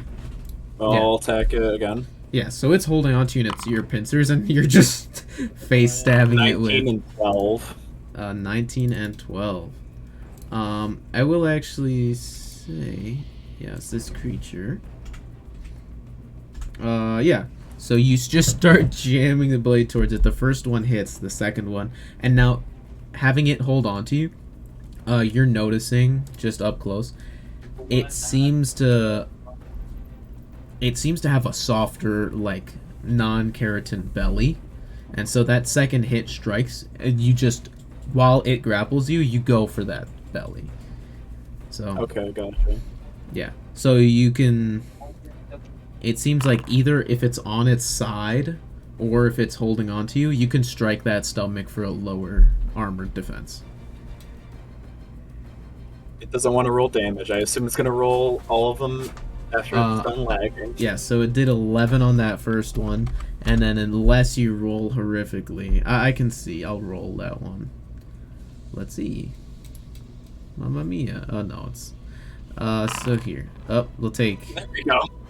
There we go. 7. So you strike into it, and the Onkeg just finishes getting split as the acid just sort of flies around. As it just like chitters out and screams as it dies. The creature is just like decayed and falls apart. Gotcha. Alright, and then yeah, you're no longer grappled by it, so what are you gonna do? You have your movement. I'm just gonna point my sword at the other one and say, "You're next." The creature on its turn just sort of chitters out. So you never rolled for the acid for them to get back on that second turn after they dodge. Yeah. Or you can roll it if you I want. keep forgetting that. Oh, 6. Convenient. Thank you. Yeah, I'm getting into this. Because the stupid... No, that's fine. Listen, I understand. Alright, so make a dexterity saving throw. Gotcha. 7. That is not a high DC, my guy. I have a plus here. I don't know what you want. It's alright. It's 7 points of time. acid damage as it just coats you again. It's... Ooh, it's spicy. It's like eating spicy food, but on your skin. As it is no longer dodging, and you hear it chitter out. And it's gonna go over to you, now seeing that the eggs up top are unprotected. It's just gonna go over to... It's gonna, like... actually, it's gonna stay on top of its eggs. But you hear, like, tearing out from the ground right up next to you. So I'm gonna move... I'll keep that on. You hear, like, tearing out from the ground up in front of you. Another Ankeg just seemingly just tears its way forth. And you're noticing from here, there seems to be, like, tunnels over here and over here, like, large enough for the Ankegs to push their way through. It seems like there's some kind of infestation going on here. So there's probably more than just these 3. You'd assume, but at least aside from these 3 moving, you don't hear any other movement. Although you'd assume if you don't dispatch these quickly enough, their chittering might draw more. So you're gonna want to. Gotcha. You're probably gonna want to tear through these as fast as you can. So this Ankeg tearing out right in front of you is just gonna try to bite you. Which I believe a 14 was that. It's just over 13, above. yep. So it bites you, and it deals. You take 16 total points of damage. I don't think you have any resistances, right? Only to cold, but no. Okay, so it's just tearing you around, and it as well also looks like it's gonna want to dunk you. It cannot do so yet, but it plans on it. So Bramgrim. Sorry, you grabbed onto the wrong person. I'm gonna point down and use Finger of Death. That's a con save. I think it dies. Yeah, it's a con save. If it succeeds, it might live. If it doesn't, it's instant dead. Come on, big Constitution save. Big Constitution save. 12. You watch the Ankeg that appears in front of you, bites you, and grapples you, just immediately begins to shrivel as you just sort of flex out, and its mandibles just tear and snap as it just dies right in front of you. Yeah. These creatures, not too strong. Yeah. As it just gets torn in half, essentially. Yeah, mega dead. So at the end of its turn, see if it gets its acid back, which it does not. So the other Ankeg on its turn is just gonna move up and try biting you again. Watch me crit. Son of a bitch. Watch me crit. Oh my god, that'd be sick. 7. It's biting out towards you, but you manage to just parry it with the shield and like scare it back with the sword. That's a shame on Keg. I got another charge of a very strong spell. Alright, if it does nothing else, I'm gonna cast Harm. Yeah, I mean it misses. It has its one attack. does less, so if it succeeds, it's a lot of ones in there. Oh, it succeeded. Yo, it would have exactly died. Anka surprisingly have exactly 39 hit points. It would have exactly died. Nice. But no. So I know I takes- used my fire breath to light the torch earlier. But was that actually using my fire breath? Like, Nah. okay, then I'm gonna bonus action use my fire breath. So deck save. Yeah. 18. 15 Wow, bucks. this one's a fucking trooper. Oh my god. If it's failed, it would have exactly died. Which it didn't. So it's down now to exactly a fourth. So it is now Okay. just barely standing. And it is just, it's gonna see, it didn't get its acid. Trash. It is going to bite down on you once more. Come on, crit, baby. That would be hilarious. Let's unceremoniously kill Bramgrim.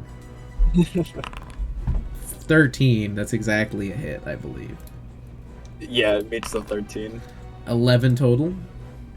Okay. It just bites, and you see, like, it's the piercing bite, but then also the acid on its mandibles just burning you. Yeah. Fuck you. Fuck you, okay. Oh, I might miss it. Okay, 19. 19, roll damage. Big 10 I'm with not even one. risking it. You know, once- I'm smiting that shit. It's dying. I'm not staying here any longer. Yeah, you just Bring flourish it the down blade with and just one final smite. yeah, you just right through it as it just gets torn asunder. The acid, like its big body just falls over into the pool of acid. And I you don't watch remember all this for the Sacrament. I wonder how all the other Dragonborn got through it. Fuck. its body hits the ground, and you see just immediately a bunch of the eggs just twitching. Yeah, I'm not fucking. I'm slicing every single egg open. You're just hacking at it. Yeah, Like, every no- single egg. No pause. You immediately just start.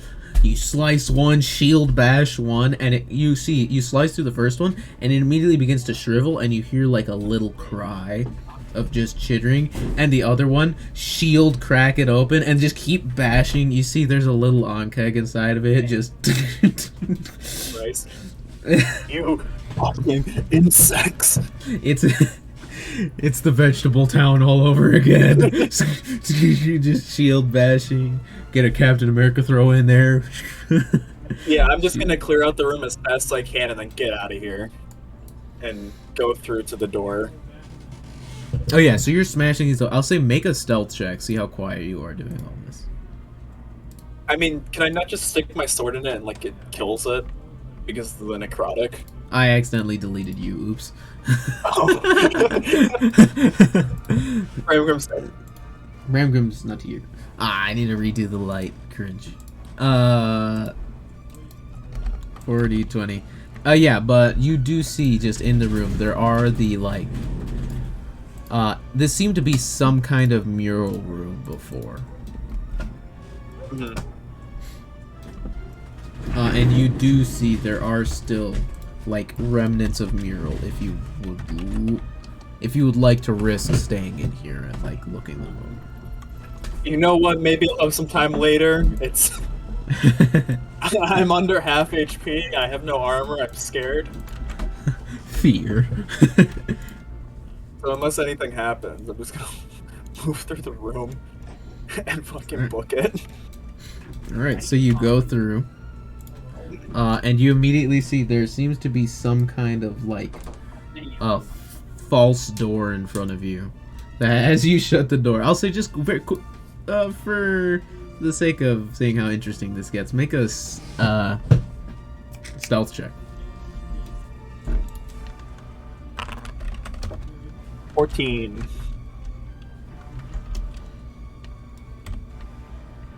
Alright.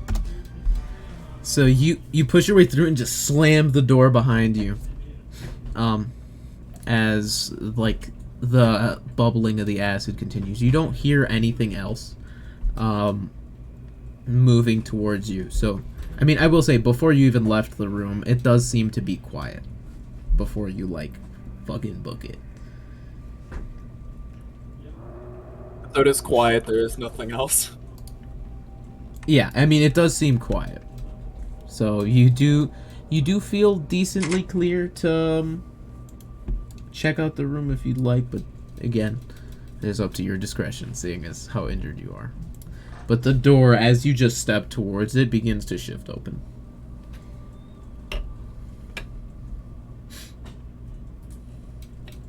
So I'm just back in the same tunnel? It seems like you've looped. Okay, well I'm gonna walk back. I want to check out the shield.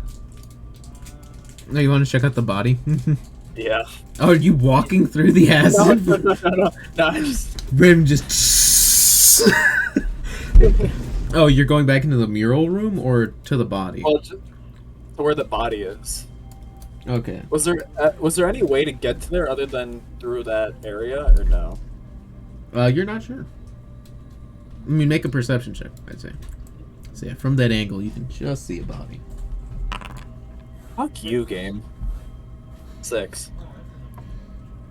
You're not sure. I mean, the only way you're seeing from here, and you, like, look around trying to see if you can see any other, like, cave, but it just seems like the wall gave in here due to this acid, and there was just a little pocket of a cave that somebody seemed to have crawled over and died in.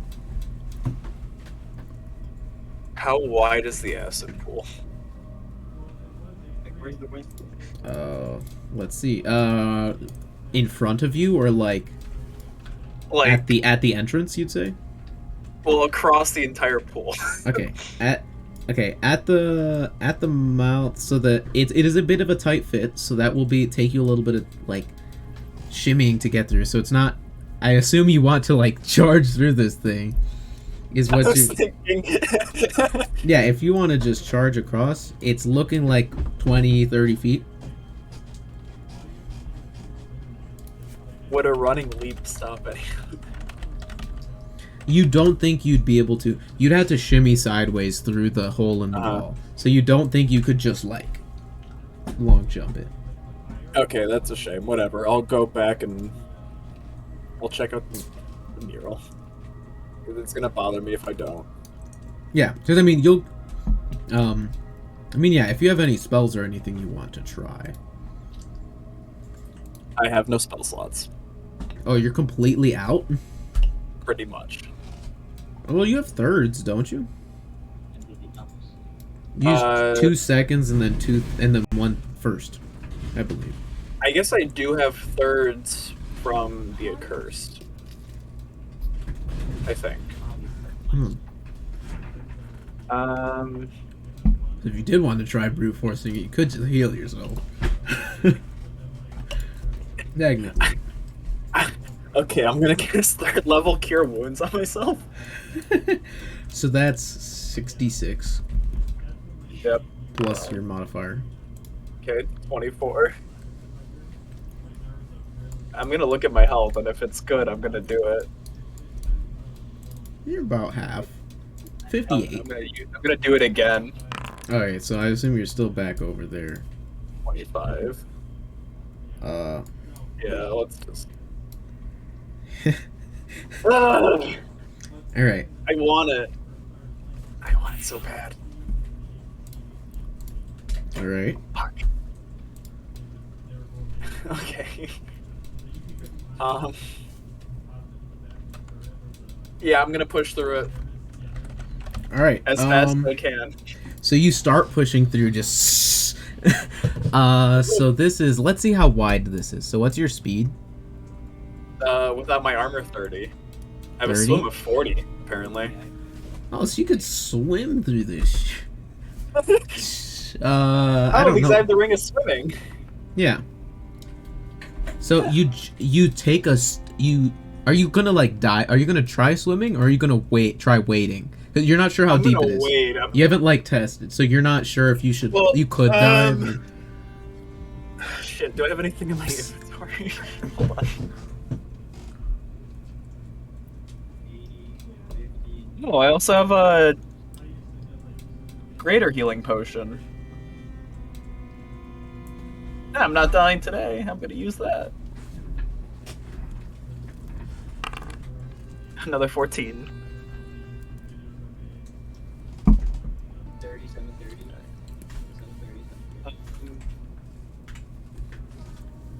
Can I like take my sword and try and poke the bottom? It is energy.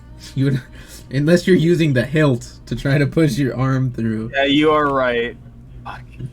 I mean, you do technically have the prosthetic arm. Like hand, it's like it got a good foot on it, I'd say. You know what? You only live once. Let's go for it. Are you diving or walking? Oh, you're putting your arm? Wading in. You If step. I fall under, then I'm gonna start swimming. Give me a percentile die roll. I actually hadn't thought of that when I designed this. I'm intrigued. Oh shit, hold on. Just you step, you go to step, and it's just,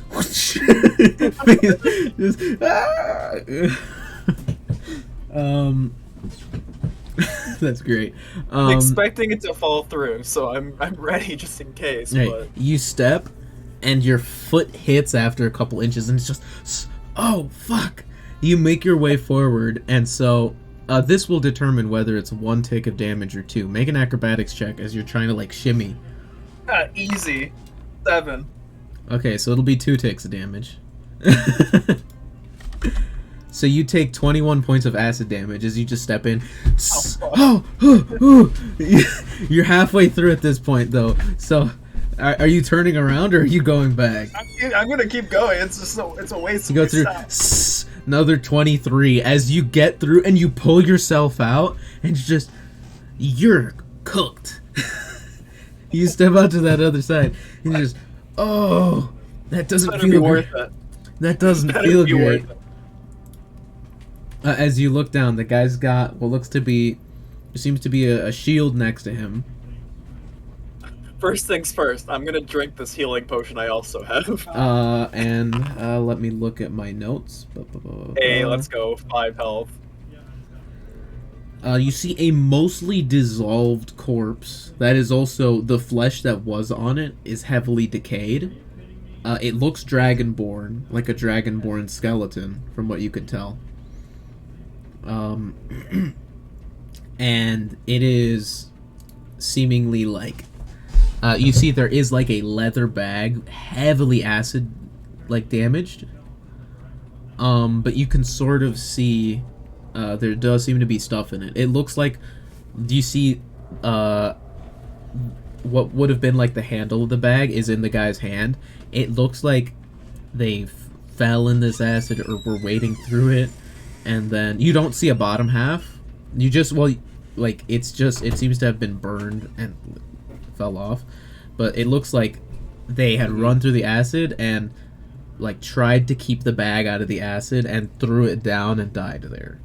Only the strong survive. It I'm gonna look in the bag. is gross. You see, like, they are heavily acid damaged, and they almost look, the little bit of flesh that remains is almost fused to the stone. It's I'm yucky. sorry, my friend. I'm sorry this fate's befallen you. I'm gonna look in the bag. All right. You look in the bag and you see there are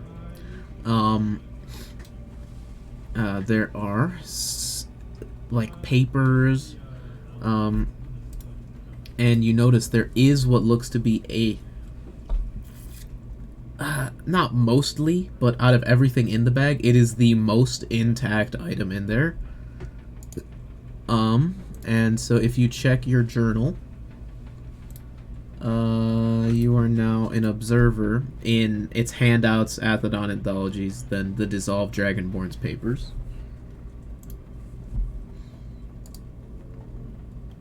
Okay, got you. So I will put these up for chat to see. Unless you want to read it out. But it looks... I'm looking at it right now. Yeah, so looking it over. You see... I mean, I'll read it, but the journal is covered in acid burns and pockmarks, and there are a few scraps of text. And you see, it looks like there's holes in the words just from acid burning through it. And if there's anything in there you want to, like, try to piece together with Bramgrim's knowledge, we can do some kind of check. It actually isn't too hard to read. Yeah. I just mean, like, any proper nouns or anything. Oh, gotcha. Let me see. I'll just look through it really quick.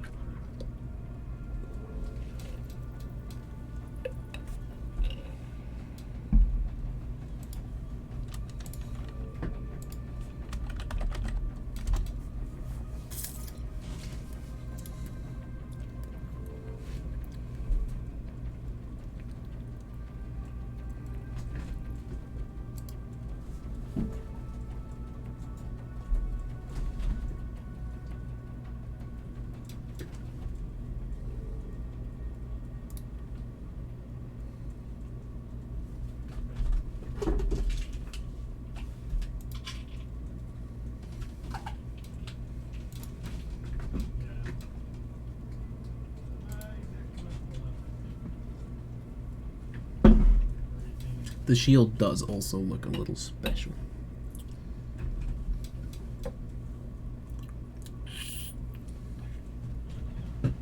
Can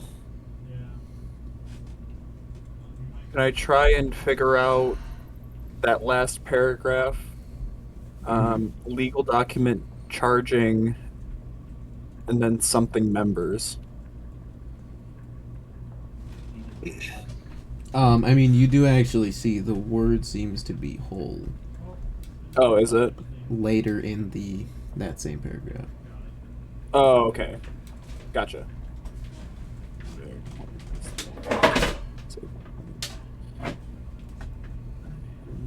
Sacred Archives and that book label. Faith. Sovereign Huntworks for children. Interesting. Okay, and then I'll grab the shield. Alright, you grab the shield, and you see it is a very, it's got like an ellipsoid shape with, like a feathered front and sort of a green back, it does seem to be, you're not sure if it's real caudal feathers, because I mean, unless it was just a caudal that fell naturally, and had given up its like body to be used for weaponry, it'd be really, really hard to. It would be heretical having this thing. Yeah. But it at least from the look of it, seems to be very official. So I'll put this picture. Gotcha. I mean, you wouldn't know the name. Yeah, no, it's fine. That's okay. It looks like that.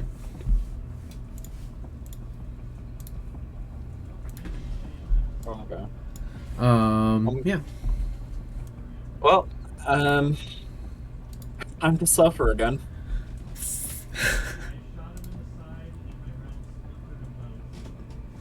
Alright.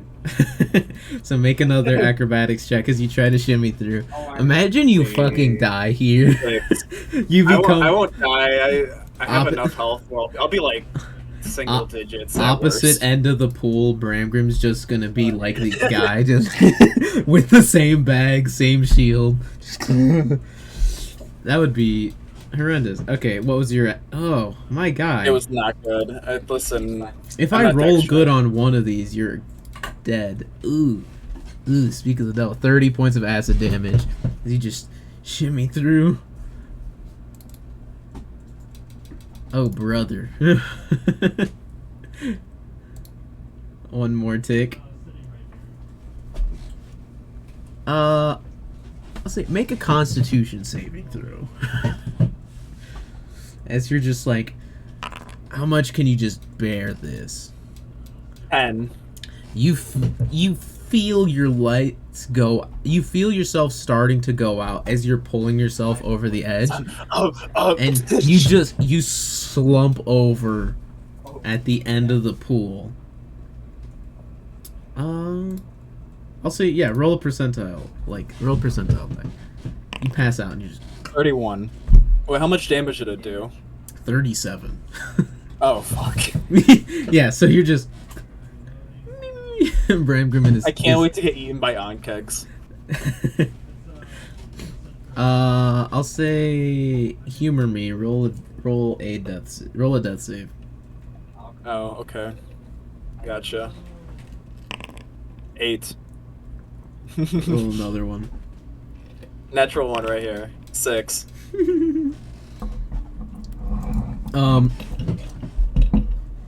And roll another con save this time.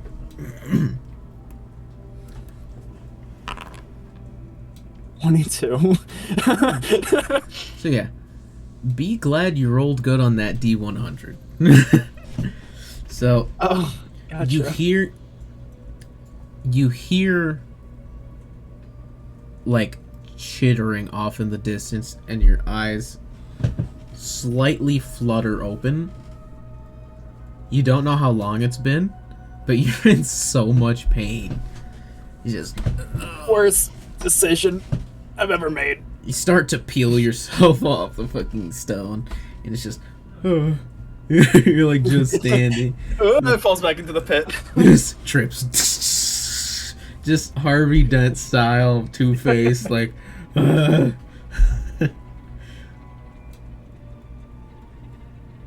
Alright, so I hear you're, the chittering you're back. at 1 hit point.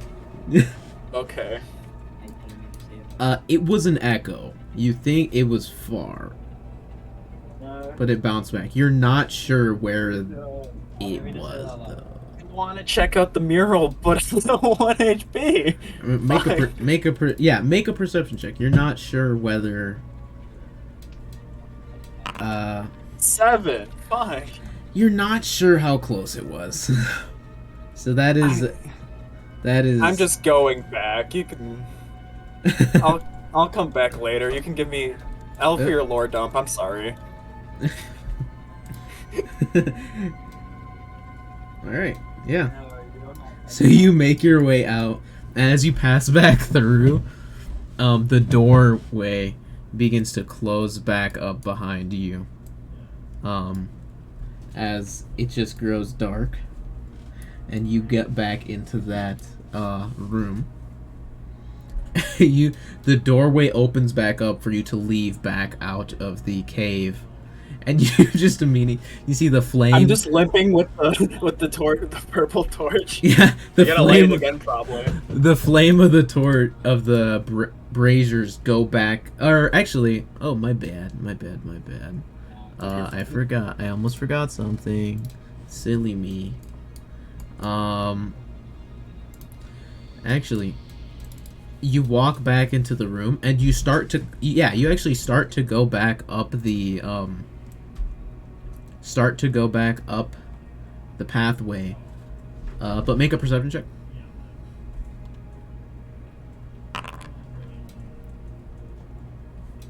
Natural 1. You see the lights as you go seem to dim out. I just want to do something cool. With your passive, you don't notice it until you start to get further. Mm-hmm. So you get up close enough so that you hear your father sort of call out to you. As he says, Bramgrim? Is that you? And it's not until your father calls out to you, you notice like a light silver flicker back down the cave. Son of a bitch. Oh.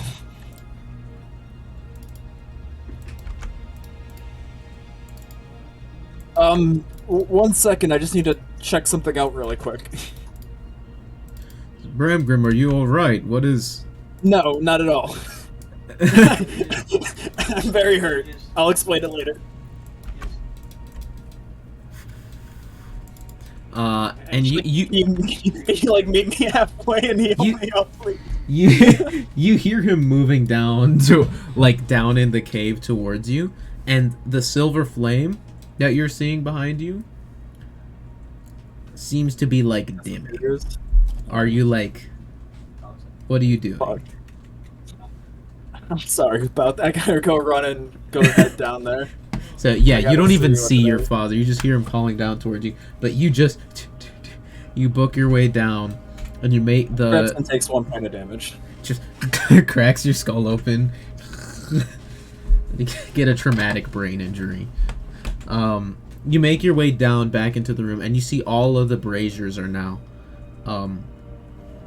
underlit by purple flame. You see silver fire at the top. And you hear the voice once more of Yaela call out towards you. Bramgrim, is that you? Are you there? Hello? Hello? And you hear the door behind you just shuts back off as your father's seemingly charging down the cave. You can see her clear as day now. All the pyres are now just silver. It says, Bramgrim, where are you? What is going on? I don't know the best way to explain this. I'm back home in Kabara, and I was trying to help cleanse the sword, and all these fires were black, and then I started channeling in my magic, and they turned all silver, and then you appeared. I don't know what's happening. I'm freaking out. I'm almost dead. There was acid. A whole lot of shit has just happened. You see, she just looks at you and she's chuckling. You see, she's right next to Scaravohen and Scaravohen, and is just seemingly was as she hears you, is seeming quickly hopping off of him again. She seems to love playing with him, and is as soon as she has to speak to you, is trying to get all formal, Yeah. keeper. She says, "Has it worked? Have you cleansed the sword?" Don't believe so. I'm gonna take it out, I guess. You see, you take out the blade. She says, "Here, move it. Can you bring it closer?" Okay. Stick your hand in the flame. 1 point. I'm not sticking my hand in the flame. Just pass out face first into the flame. Give me a second.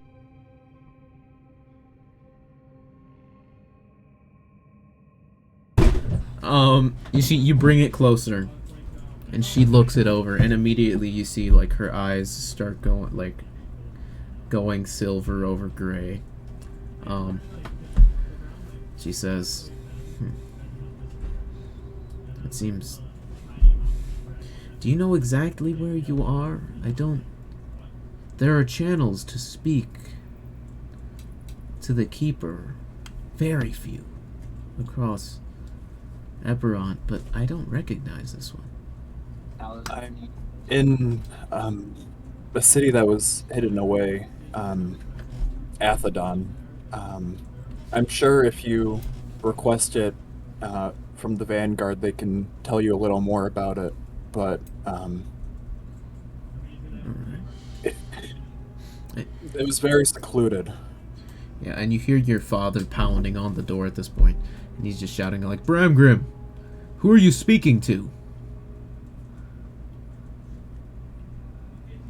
Are you I don't. Yeah, responding to him or? No. Okay.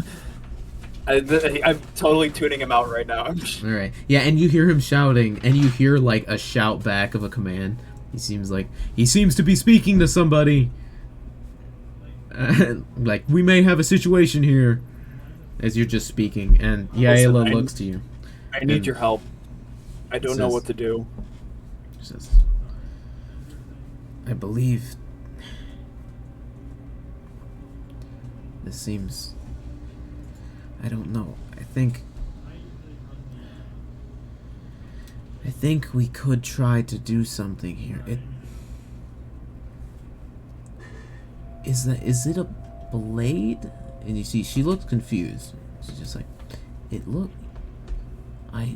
almost like I see just one thing now. Did it get worse? I died and needed to become the core of the blade. And she just looks just like, oh. If you come here, we can try something. I'm sure we can figure it out. I can talk to the people here. This seems important.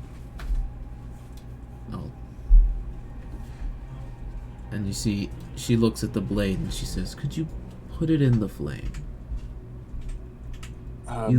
You look injured. Sure. I don't think you need to. Careful. You see. I'm just gonna like underhand toss it. It goes in the flame. A cinder touches you. No. The blade goes in it. And you see immediately it tries pulling itself back to you.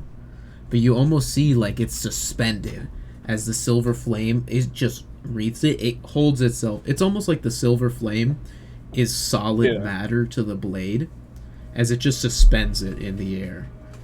It doesn't even get tossed in.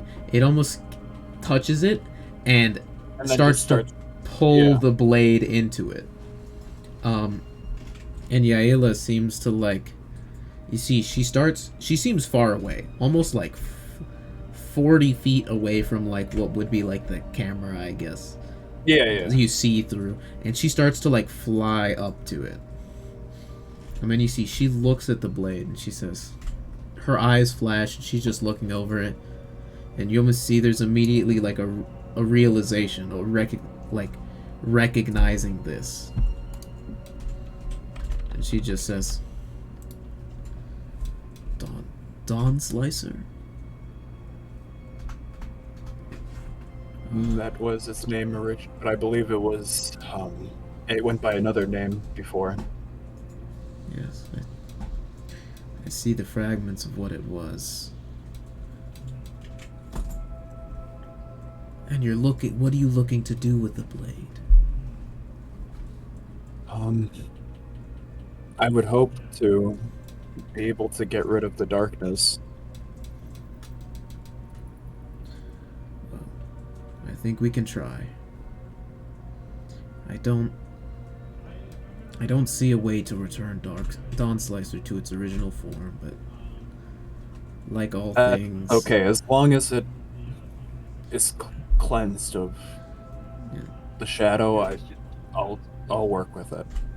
She says, like all things, like I think we can do for you, I think it can be reconstructed into something better. I think I may be able to separate you from it. If you can, please.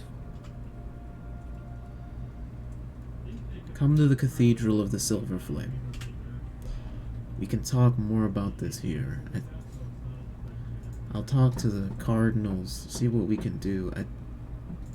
I don't know. I'll do what I can. And see, she starts to like float back down towards the ground.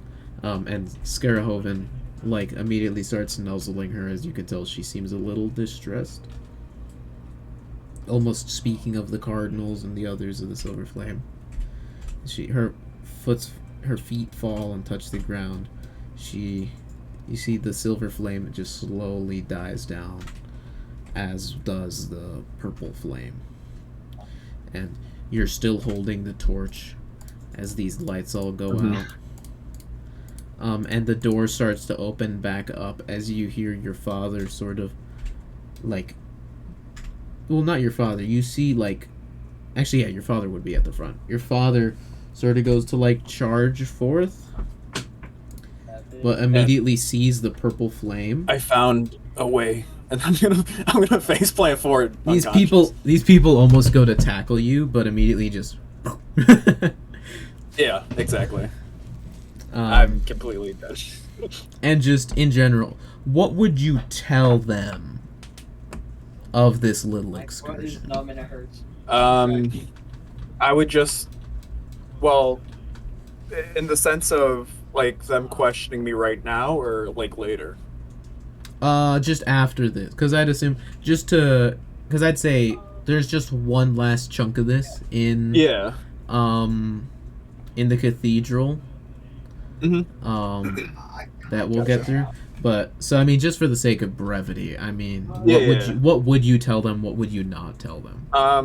I would explain, because of course we're trying to clear the shadow, so I would explain how the all the flames went to black, and then they went to silver after channeling my energy.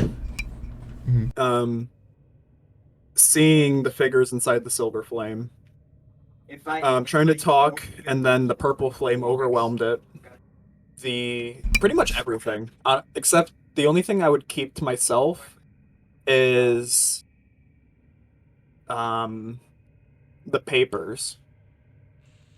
All right, so just not the papers.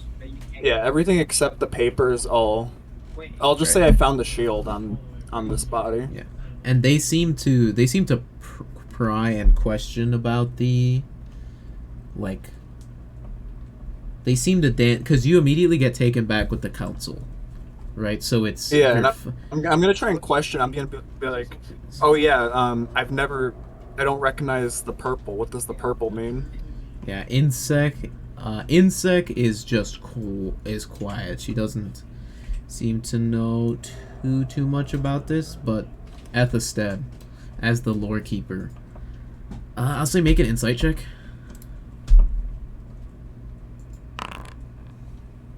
Well, he seems to just be dodging your questions and is more so prying to see what you know about this sixth land. Are you gonna like?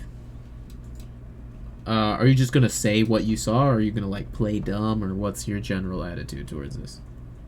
Well, I'm gonna explain. Like, I saw these. Well, first the Onkeg infestation inside the tunnels. All the acid. Seeing the statues that had the names and the, you know what? Maybe just the insignia on the statues, not necessarily the name.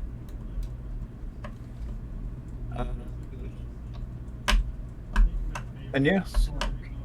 All right. Yeah, so you explain all of this, and they immediately, they're kind of just, I don't know, they're a little weird about it. They seem very surprised. They make an insight check. I actually don't. Yeah, make an insight check. 18. They seem to be genuinely surprised by some of this potential sixth clan stuff. Or not too surprised, but almost like, holy shit. Like it was a myth, but now they're finding out that there may be more truth to the myth than they thought. Yeah, that's a great way to put it. And so now they just tell you pretty much, don't talk about any of that at all. Like, that stays quiet. They also, I would say, you notice later in a mirror, you have that same mark from the caves on your back. And I might like to solo question my father on the whole Six Clan stuff. Alright, yeah, and I'd assume, so are you also going to be asking to go to Flamekeep? Yeah, go to Flamekeep because they might have the opportunity to separate me from the blade, and also go to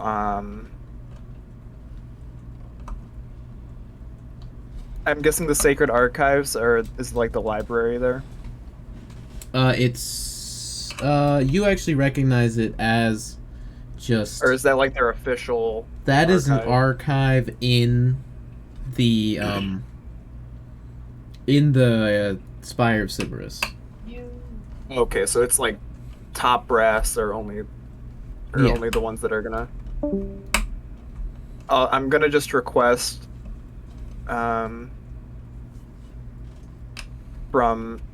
my father and just say, please just trust me as your son. I'd like to see Faiths in Athedon, the basics of the Sovereign Host for children. That book, exactly. I'd like to see the children's book. Dad? Please. Please? Dad, please. Make a persuasion check. I'm gonna pull out the advantage. I'm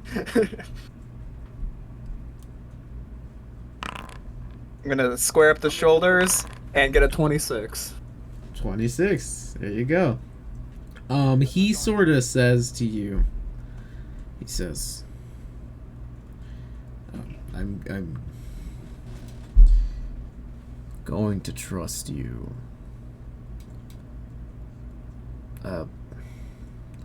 I can let you visit the sacred archives as part of our research in purifying you.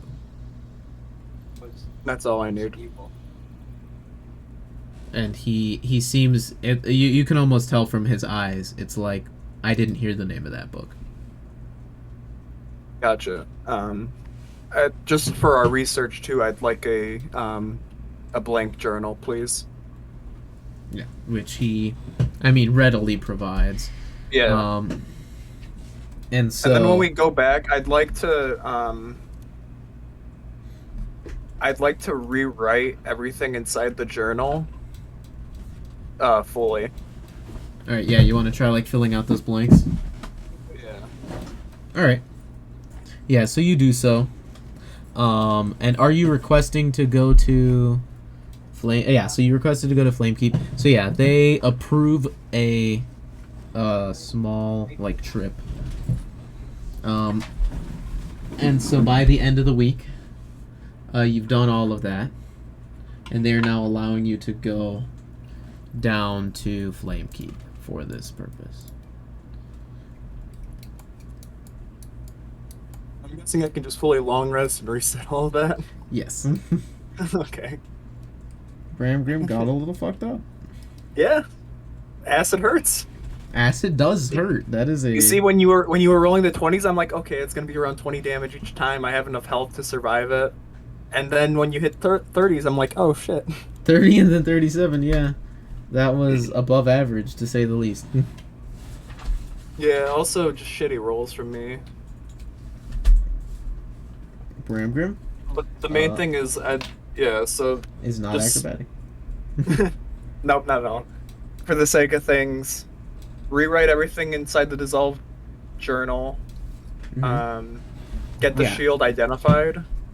Yeah, and so I will say, visiting the Sacred Archive would be a part of like a separate like Six Clan kind of investigation thing. Yeah, no, that's fine. But just that. Yeah. And then I'd assume you'd probably also go back for the mural and stuff like that. So that could be like another. If I'm able to later on. Yeah. All right. So yeah, that would be another little hook for the group. But for now, you end up traveling down to Flamekeep. And is there anything else you would want to, like, any other pit stops in Flamekeep you would want to make, or is it just straight?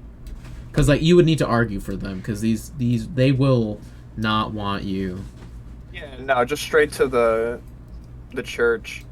Like I said, other than getting the shield identified, which can happen in Athedon probably, there's nothing else I really want to do. All right. So yeah, they do identify the shield for you. Sorry, let me fix this. There you go. Oop. Here, I will send this to you. I need to add it to D&D Beyond. Or yep, all good. Don't worry about it. I'll do that eventually, but it is essentially this.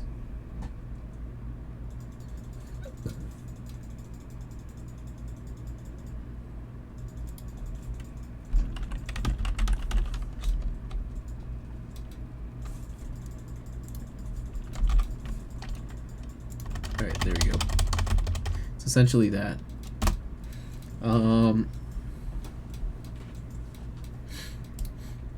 And so you head down to the Cathedral of the Silver Flame.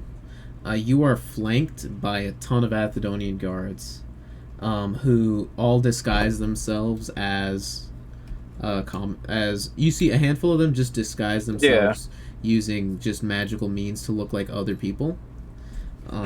You also meet up with like a group of Silver Flame like church people, and you notice some of the Athedonians before meeting up with the Silver Flame people, they are super precautious.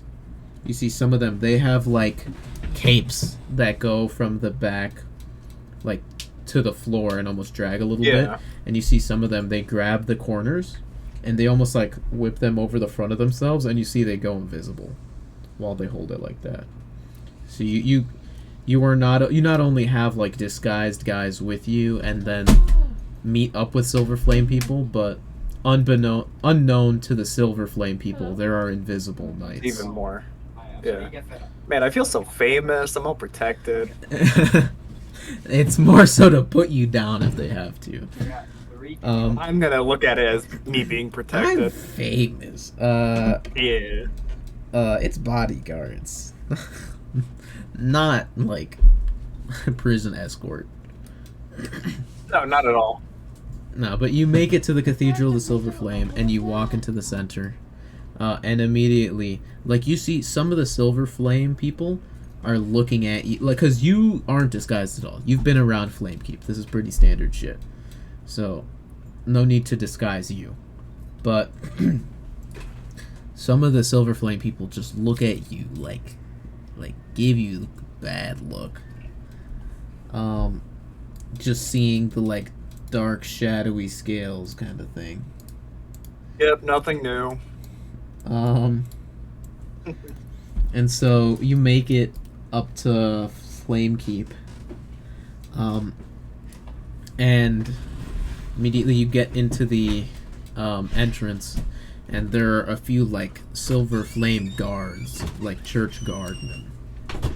And you see one of them immediately looks over towards you, and just sort of, you see they seem to start like, he seems to like make his way over towards you, but another one of the guards stops him. And you hear like a slight bit of argument between the two of them. And you just hear one of them, like the one charging towards you, just hear, "I don't know what that child was thinking. This thing is clearly a threat." And the other one just sort of shouts out, or it's just like responds in sort of like a yell, like stage yell whisper.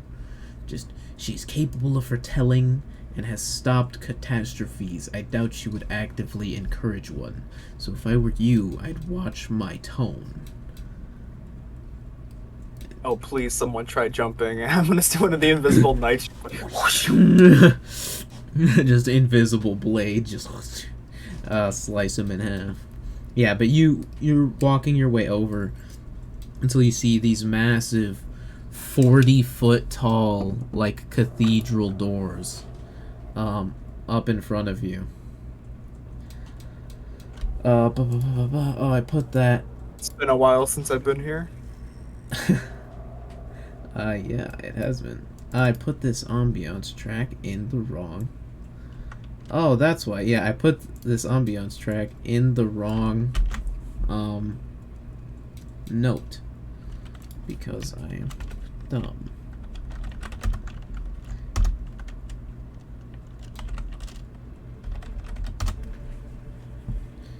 Yeah, but you make your way into the temple. And you see these 40-foot tall double doors just slowly swing open. And you see a familiar, like, wide open, seemingly bedroom, where you saw Yaela and her massive Drake guard, Scaravohim, just kind of chilling. You see, she seemed to be prepared, waiting for your arrival. And it is a big, very empty room. You would almost think Like, she almost looks like a prisoner like you guys were, except her room, it's fancier but more empty. See, Yeah. like, one big canopy bed, some furniture, and it's just this wide open room, nothing else in it, just this little girl and her big, insane dog. And I'm gonna snack a little bit while we do this, but you see, she seems to be just waiting for you to step forward, and as you do, you see her eyes sort of wander across the room, and you see she looks to where there's sort of empty space around you guys and just waves. Seemingly, you'd assume to some Right at the end. yeah, I mean, you don't see them, but you see she's like looking around at all the guards, and you see she just looks off to an empty space and just like, and chuckles. And you make your way forward, and she just kind of jaunts her way over to you and says, "Hi, Bramgrim. Hello, Nice it's good to see you again. Good to see you too." She just says, I hope you don't mind the party that came along. I think he's pretty funny, actually. You know, I don't get too many guests. Yeah, they are very, very cautious. Yeah.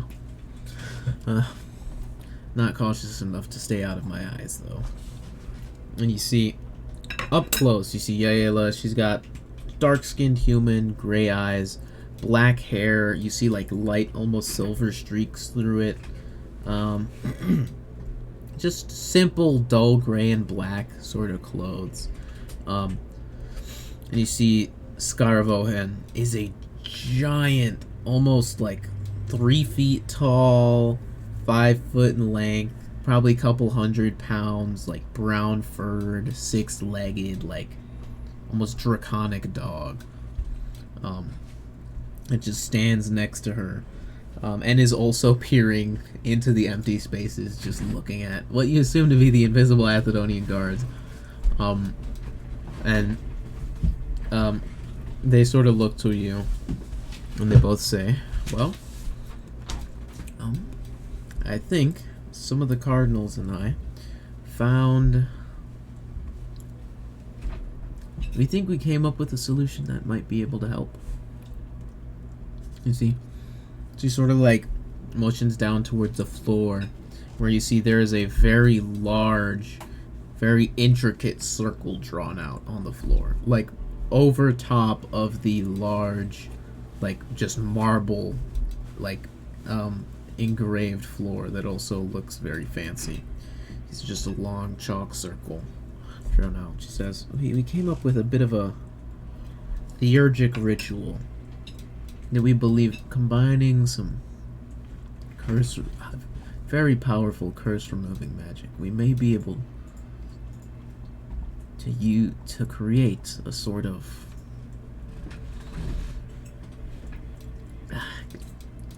forge for you to be cleansed in. That sounds badass. Let's do it. Says it might not be too pleasant. I reached out to the blade. What when you talked to me last time, I went through some stuff. So you know what? If it can be gone, I'll go through whatever. And she looks at you, seeing like the recently healed over and like magically fixed like acid burns all over your body. No, my mashed potatoes. But she looks towards you and just says, you probably won't like it too much. The blade, in order for it to get detached from you, it seemed to react negatively to being in our holy silver flame. We're thinking maybe with a combination of holy silver flame and curse removing magic, maybe if you were to sit in it for long enough, it might split the blade off from you. You know what? I'll try anything at this point.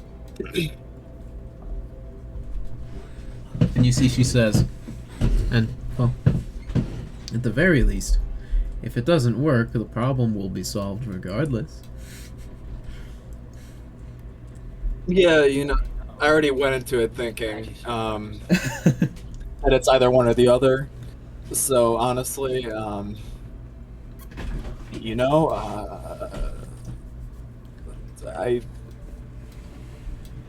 it's fine. I have faith in the flame. Okay. And so she looks down, and she begins, with the help of some of the cardinals, is beginning I believe, I wrote this down, it is an 8th level theurgy. So, I have 4 challenge, skill challenges and theurgy challenges. I have these neat little markers. I was using them with the other group. I fucking love this thing. Really cool. It is But really I can't cool. wait for me to roll dog shit. So Thankfully, you're just assisting. You are not the main theurgist in this. So, here, let me get some music going. just get some like game show music. Let's Are see you if ready? Bramgrim will fucking die. Let's find out. Alright. Yeah, but essentially, she begins, like,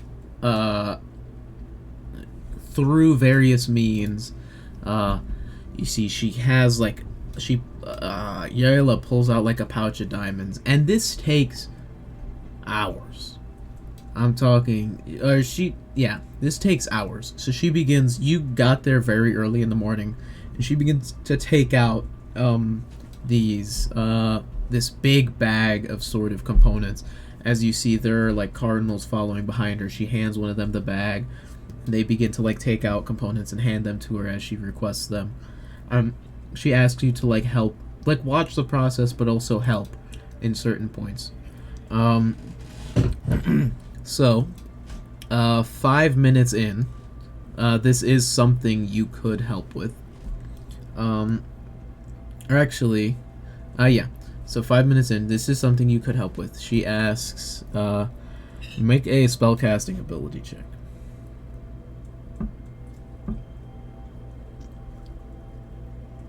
Is there a way to do that off the fort or foundry stuff? Are you proficient in charisma saves? Yes. Then just make a charisma save. It's the same shit. 27. What'd you roll? 27. Oh, wow. Look at you. And a pop up. I see it. There we go. It's lagging. Alright, so this is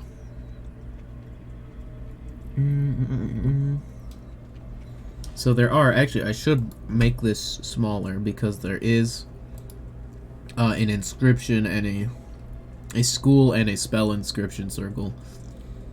So this is technically 4th/5th level. No, sorry, it's down to 5 checks instead of oh wait, no, sorry, I'm like unable to think. That's fine. Just take your time. It's a new system. Yeah, it's down to 5. So can I count? Yes, 5. Okay. So instead of 7 checks, it's down to 5, and congrats, you succeeded on the first one. The DC was not high. As she's going around and is picking up what seems to be fistfuls of diamonds and just very small diamonds, and is just scattering them along what seems to be like an 80 or like a 40-foot radius sphere of like a circle.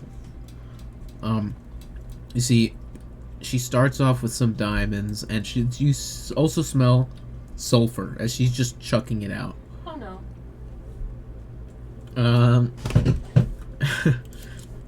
And I'm gonna say make another spellcasting ability check, and she's gonna do the big one.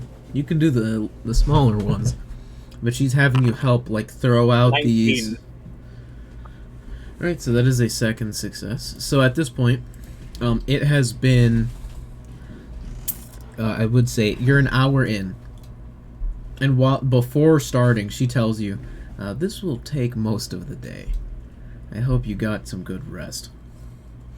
She's That's just okay. Take your time. chucking these out, and alongside a handful of other theurgists. So you are helping. So you'll give her. She will have a bonus thanks to you.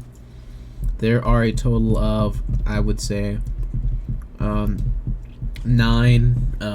like assistant theurgists aside from her. So she does have a +2 bonus to this last check. But right now, you see she's throwing these out. I'm gonna make a check for one of the, for Yaila's first check. So she's a super high level cleric, so that does demon. Yeah, that's a super success. 16 plus, I believe. Fucking 27, yeah. That's another success. So at this point, you're starting to see a flame is starting to build up in the center of the theurgy circle. And the sulfur seems to catch fire, and now this pillar is starting to be made. It is just a clean orange fire. But you see slowly as she begins to do this ritual, as just divine magic is going into it, it is slowly starting to curl silver up top. And it is a perfect cylinder. The flames do not leak out the side of it until she makes this other check. So yeah, you make a spellcasting ability check. And she's sort of leading you through this as well. 27 again. That's good, because the DCs are getting very high. So you see, as you go up with her, you put in all of your lay on hands, and you're like pumping spell slots into this, because this is not just even a normal theurgy. You're also just putting a ton of energy into this, as you're seeing the flame turns silver as it all the way up the pillar. It is now just a column of silver flame, a physical manifestation of the idea of the voice. As you see the flame, the pillar no longer perfectly shaped. The flames are curling. It is just a natural silver pillar of flame, as natural as that can get. And Yayla on this final check. So that is going to be... Oh man, let's hope this does not go bad, because high level evocation theurgies are fucking nasty. Alright, so this is D20 plus her spellcasting ability is 5, proficiency bonus.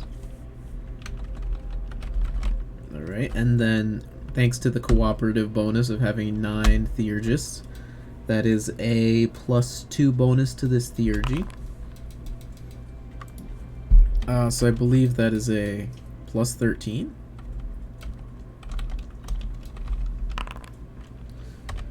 I'm not rolling this properly. What the fuck? Okay, there we go. That is a total of 31, and I believe the DC was... Oh, for 8th level, it's 29. So you see this silver column goes up into the air. As you see the last of the diamonds she has, she's just throwing them into this flame, and you see they're burning. Like they are just getting destroyed by this pillar of flame, and almost the sparkling diamond dust just goes into the flame and becomes one with it. As The burning flame is hot enough to seemingly just destroy these diamonds. And she says, So do I have to walk into there?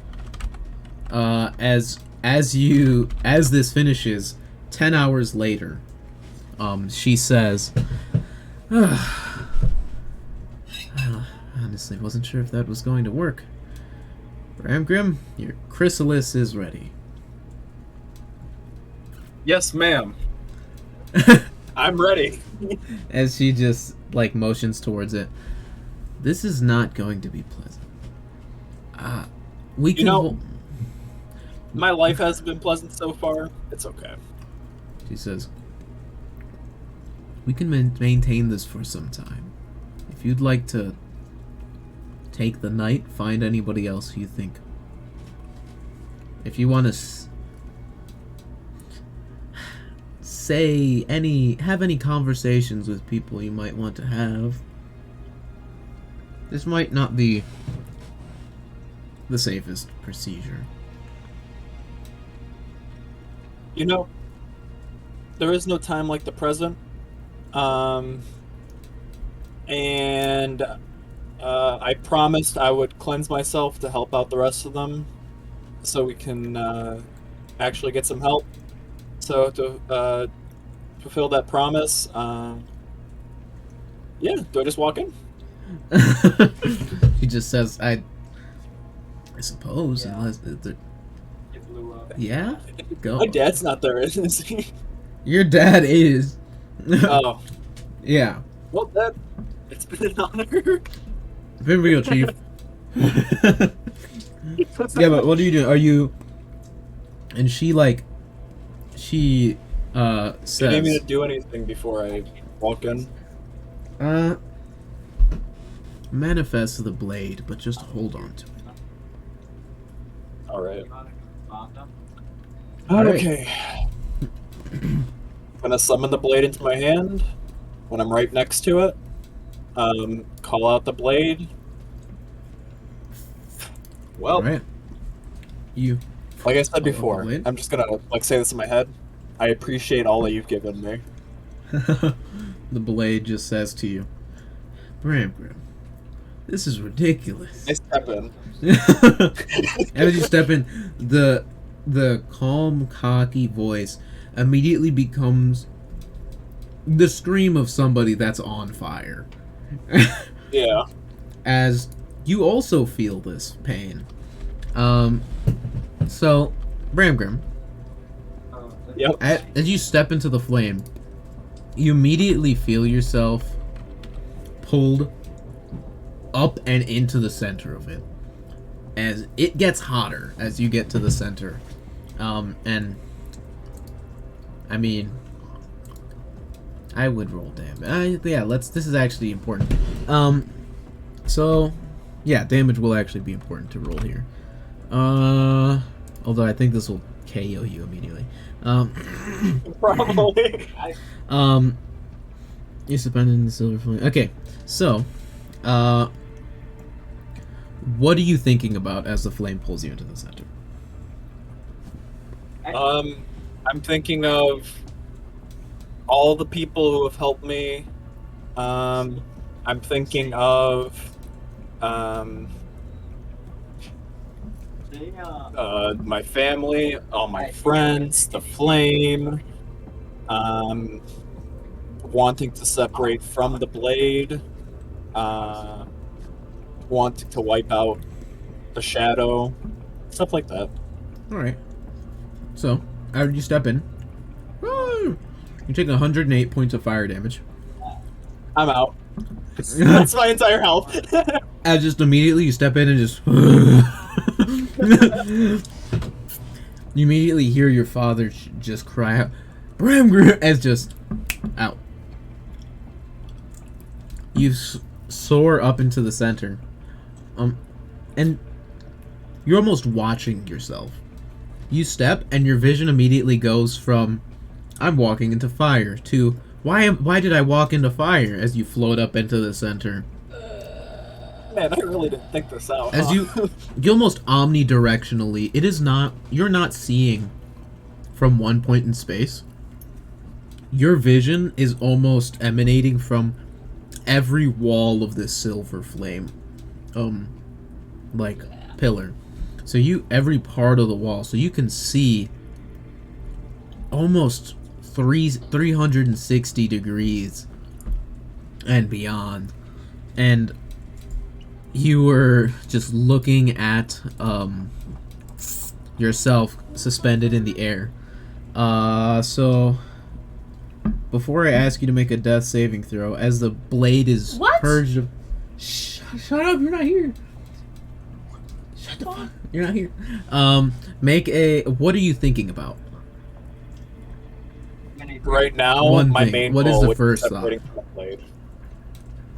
Alright. So make a death save. As the blade is just screaming out to you. Oh, it's lagging. Oh yeah, just First do one one is at 13. Yeah, just do one at a time. So that is one success. You're suspended up into the pillar of silver flame, and the blade shouts out to you. Why are you doing this? We are one, Bramgrim. If we get split, we'll both just die. I'm doing it for the exact same reason that I took the power in the first place. And why was that, Bramgrim? To protect my friends. Make another death save. What is it you're thinking about? What are you using? Everyone in the Vanguard, especially the Vanguard's Wrath. Yeah, what are you using to... What is, like... I guess, like...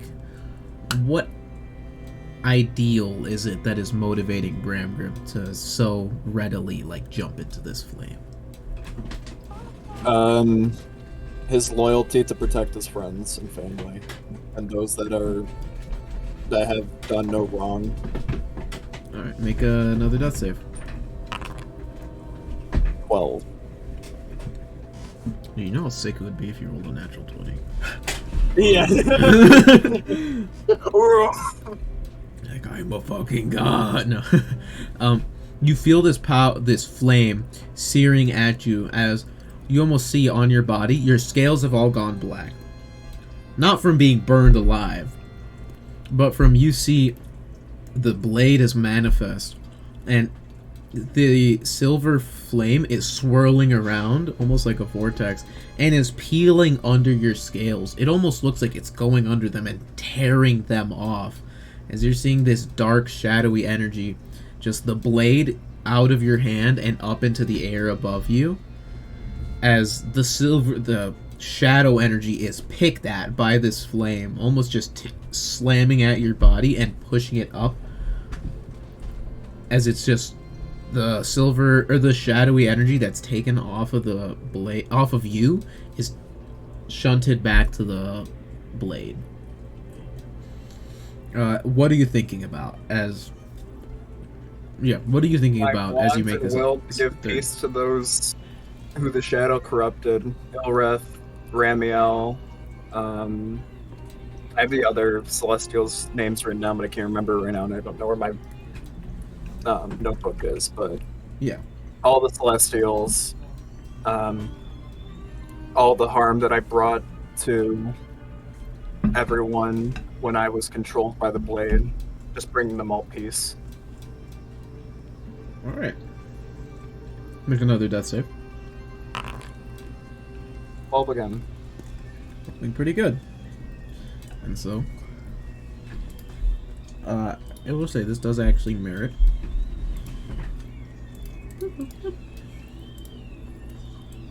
Hey, Bramgrim, this is your life. Oh, cool. As you watch, a large portion of this silver fire is picked off of you. And it's almost not destroying your body. It is targeting the shadow fire on you. You are unconscious. But once the consciousness has been taken from you, like, it's not attacking your body anymore. It's going after the blade. It's almost like the pain of the the fire's not what's hurting you. It's the pain of the shadow being ripped from your soul. Knocked you out. So now make another death save. Okay, got you. 6. The shadow energy just is holding on to you, and is just pleading. It's pleading for its very existence. The blade seems scared. It's just saying into your ear, Bramgrim, I was good. I can be remade. You don't need to destroy me.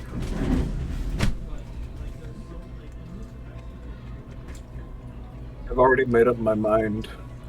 There's no turning back now. Alright. What else is... And you're feeling also, it's not just like the flame tearing the shadow off of you. It's also the element of the flame entering you and empowering you. What ideals, what are the ideals of your sworn oath that you're thinking of as this flame is entering you? No mouse. Loyalty, truth, I'm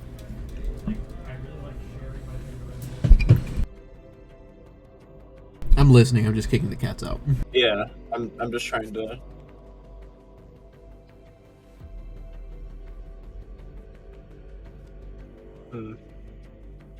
Loyalty, truth. I guess in there comes love. But Alright. yeah, I think those are some good main ones. So make a death save. 16. Big man. God damn. Hey, you got bad rolls earlier, but this seems like the place to get them. Get the good luck. And the blade. At this point, you see most of the shadow is off of you. And you actually don't see any visibly on your body. Except, Bramgrim, would you say there are still shadowy scales on you, or not? I think there may be a few,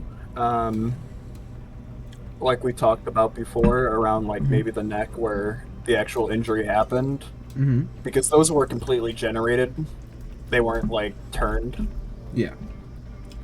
So I think maybe a small like scarring from on the neck, but other than that. Alright. And you see, as...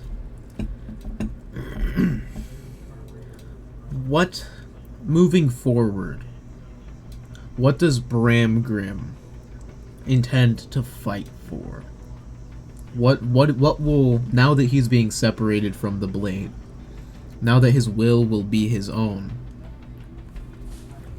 what is Bramgrim's purpose and drive to fight for? He's gonna bring light to any shadow he sees, no matter how dark. Make a death save. Leg. No. 17. There you go. You see, as the last of the shadow scales are taken off of you, you're still suspended in fire. And you don't see anymore. You don't know why you're still in the air. Why the flame is still attacking you. But you see, almost very similar to the echoes of Ralroot, you see a darker Bramgrim pulled out of you and shunted into the blade. Or the hilt. As the flame begins to die down and fall. As Bramgrim, you fall a good 20, 30 feet. And just slam right down onto the ground.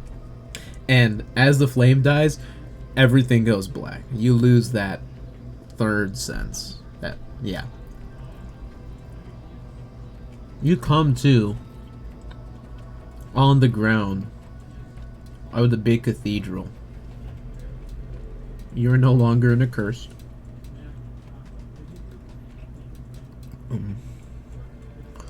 And you are a paladin of what oath? Oath of purification. And as you slam into the ground, you come to consciousness with your father and Yaela looking down towards you as they're both putting their own healing magic into you. Enough to bring you to full, for sure. Baller's here now. Yo, Alex, okay, you are here. Yeah, give me a second.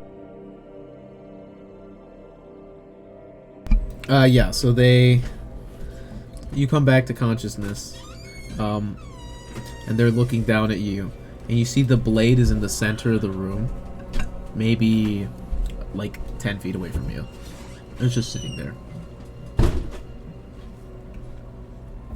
Is it done? Says, I believe so, but how do you feel? I feel I don't know, it's been so long since I felt free. You look around, and a lot of the Silver Flame people and some of the Athedonian people, like, all weapons drawn. I'm just watching this, and they're sort of just looking at you. And you see, would you have been dressed in your armor and everything, or is it still just commoner's clothes? I would assume that I went through, like, either in commoner's clothes or, like, whatever gave the most access to attack the scales. Alright. Bramgrim, it goes in bucket. You strip before going into it. The only... I just imagine, like, showing off the clan symbol, being like, repping a new... You're super cocky. You step into it, just... yeah, but you... you're down to your garters, and yeah, look at you, and you don't hear the voice of the blade anymore.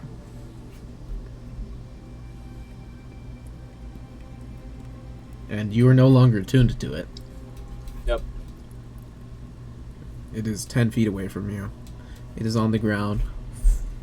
What are you gonna do? I don't know what to do next. I wasn't sure if this would work or not. Goodbye, Dawnslicer. Goodbye, Dawnslicer. Bad sword. Bad.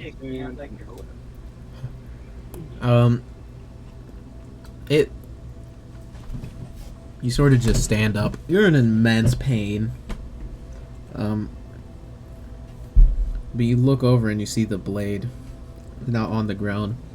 And Yaela begins, you see, with a bunch of the Silver Flame church members, just start almost a dome of protective energy you see appears around the blade. And they say, Yaela says, the blade still houses the consciousness of Dawnslicer. It was not destroyed, you two were just separated. And you see, as the protective bubble goes around it, the blade almost seems to float up in the air as Yaela pulls out what looks to be a very, very finely woven rag. It's like a crimson red with gold outline. You see, she almost throws it over Dawnslicer and holds on to it, and you see runes around the cloth almost flash as it almost like vacuum seals, kind of. And you just see the outline of the blade, like just covered in crimson, red, and gold cloth with like runes all over it. She says, "It should be safe to hold. Like this, anyway." And she like holds it by what looks to be like the outline of it's just the hilt, and she holds one end of it. She like reaches it over to you and she says, "If you'd like to reforge it at any point." I'd like to still try. Alright. Well, Bramgrim. It's and you see she's looking at you almost like she's looking you up and down, almost like you're a new person. She says, "It's nice to meet you." It was nice to meet you as well. As I feel anew, I greet you as Bramgrim Vahxire Daardendrian, follower of the Silver Flame. I appreciate all you've done to me and for me. He says, "It's no problem. Just, you know, no more patrons." I wouldn't in a million years. And she just says, "Well, continue doing what you've been doing. Except as yourself now." I will. And, well, Bramgrim, as you walk out of the Cathedral of the Silver Flame, flanked by your Athedonian brethren, I think we can end the session there. Yep. 5 death saves doesn't kill you, but acid almost does. Yeah, listen, I don't. That was some bullshit rolls earlier too. How many nat ones did I get? What the fuck? I don't know, my guy. Like that was actually. It just didn't want me to realize anything was happening around me. Yeah. Every single perception check is just like, nope, nat one. Yeah, I mean, now when you... I mean, here's the thing. Now when you go do the 6th plan stuff, you can go down to the cave again. You can go to the archive. Yeah. So, yeah. I mean, you can schedule all that shit. I think this chronologically puts you a week behind the other guys finishing... No, it puts you 2 weeks behind the other guys finishing their adventures. Oh, So- we can figure out how to do that stuff. I also need to find a new weapon right now. So theoretically, you could,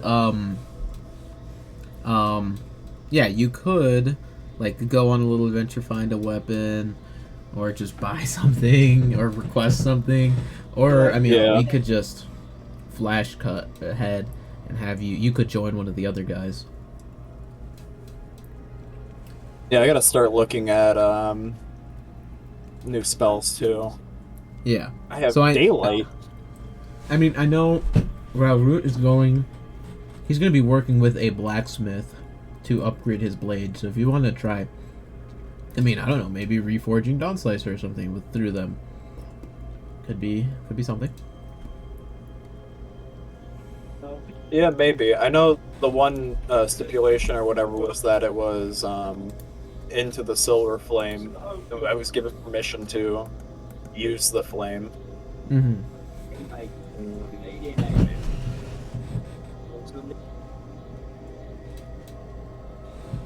Yeah, because there's no one, like, physical silver flame, but you could do your own theurgy with the guy to try manifesting your own. The one she did was super powerful because, I mean, your thing was super crazy. Exactly. But deconstructing the blade may not be too difficult a task. But yeah, there you go. So, I would actually say this sort of storyline can be continued with other people for the Yeah. sixth clan. Oh, I got remove curse investigation. and revivify. There you go. Oh, let's make sure to take those. Bramgrim's a whole actual paladin now. Look at you. Yeah. Just a paladin without a weapon to smite. It's okay. Oh. Well, unless there's any questions or anything, I think that's it. Yeah. Then we're good. There you go. Treasure. Until I. Oh, that would have been nice to have. What? Create food and water. Yeah. Well, you have it now. True. Next time we get locked up, we'll be good. I would have, had we not had to just talk our way through it, the other Vanguard group would have had at least a week in prison the same way. Yeah. That would have been funny to see.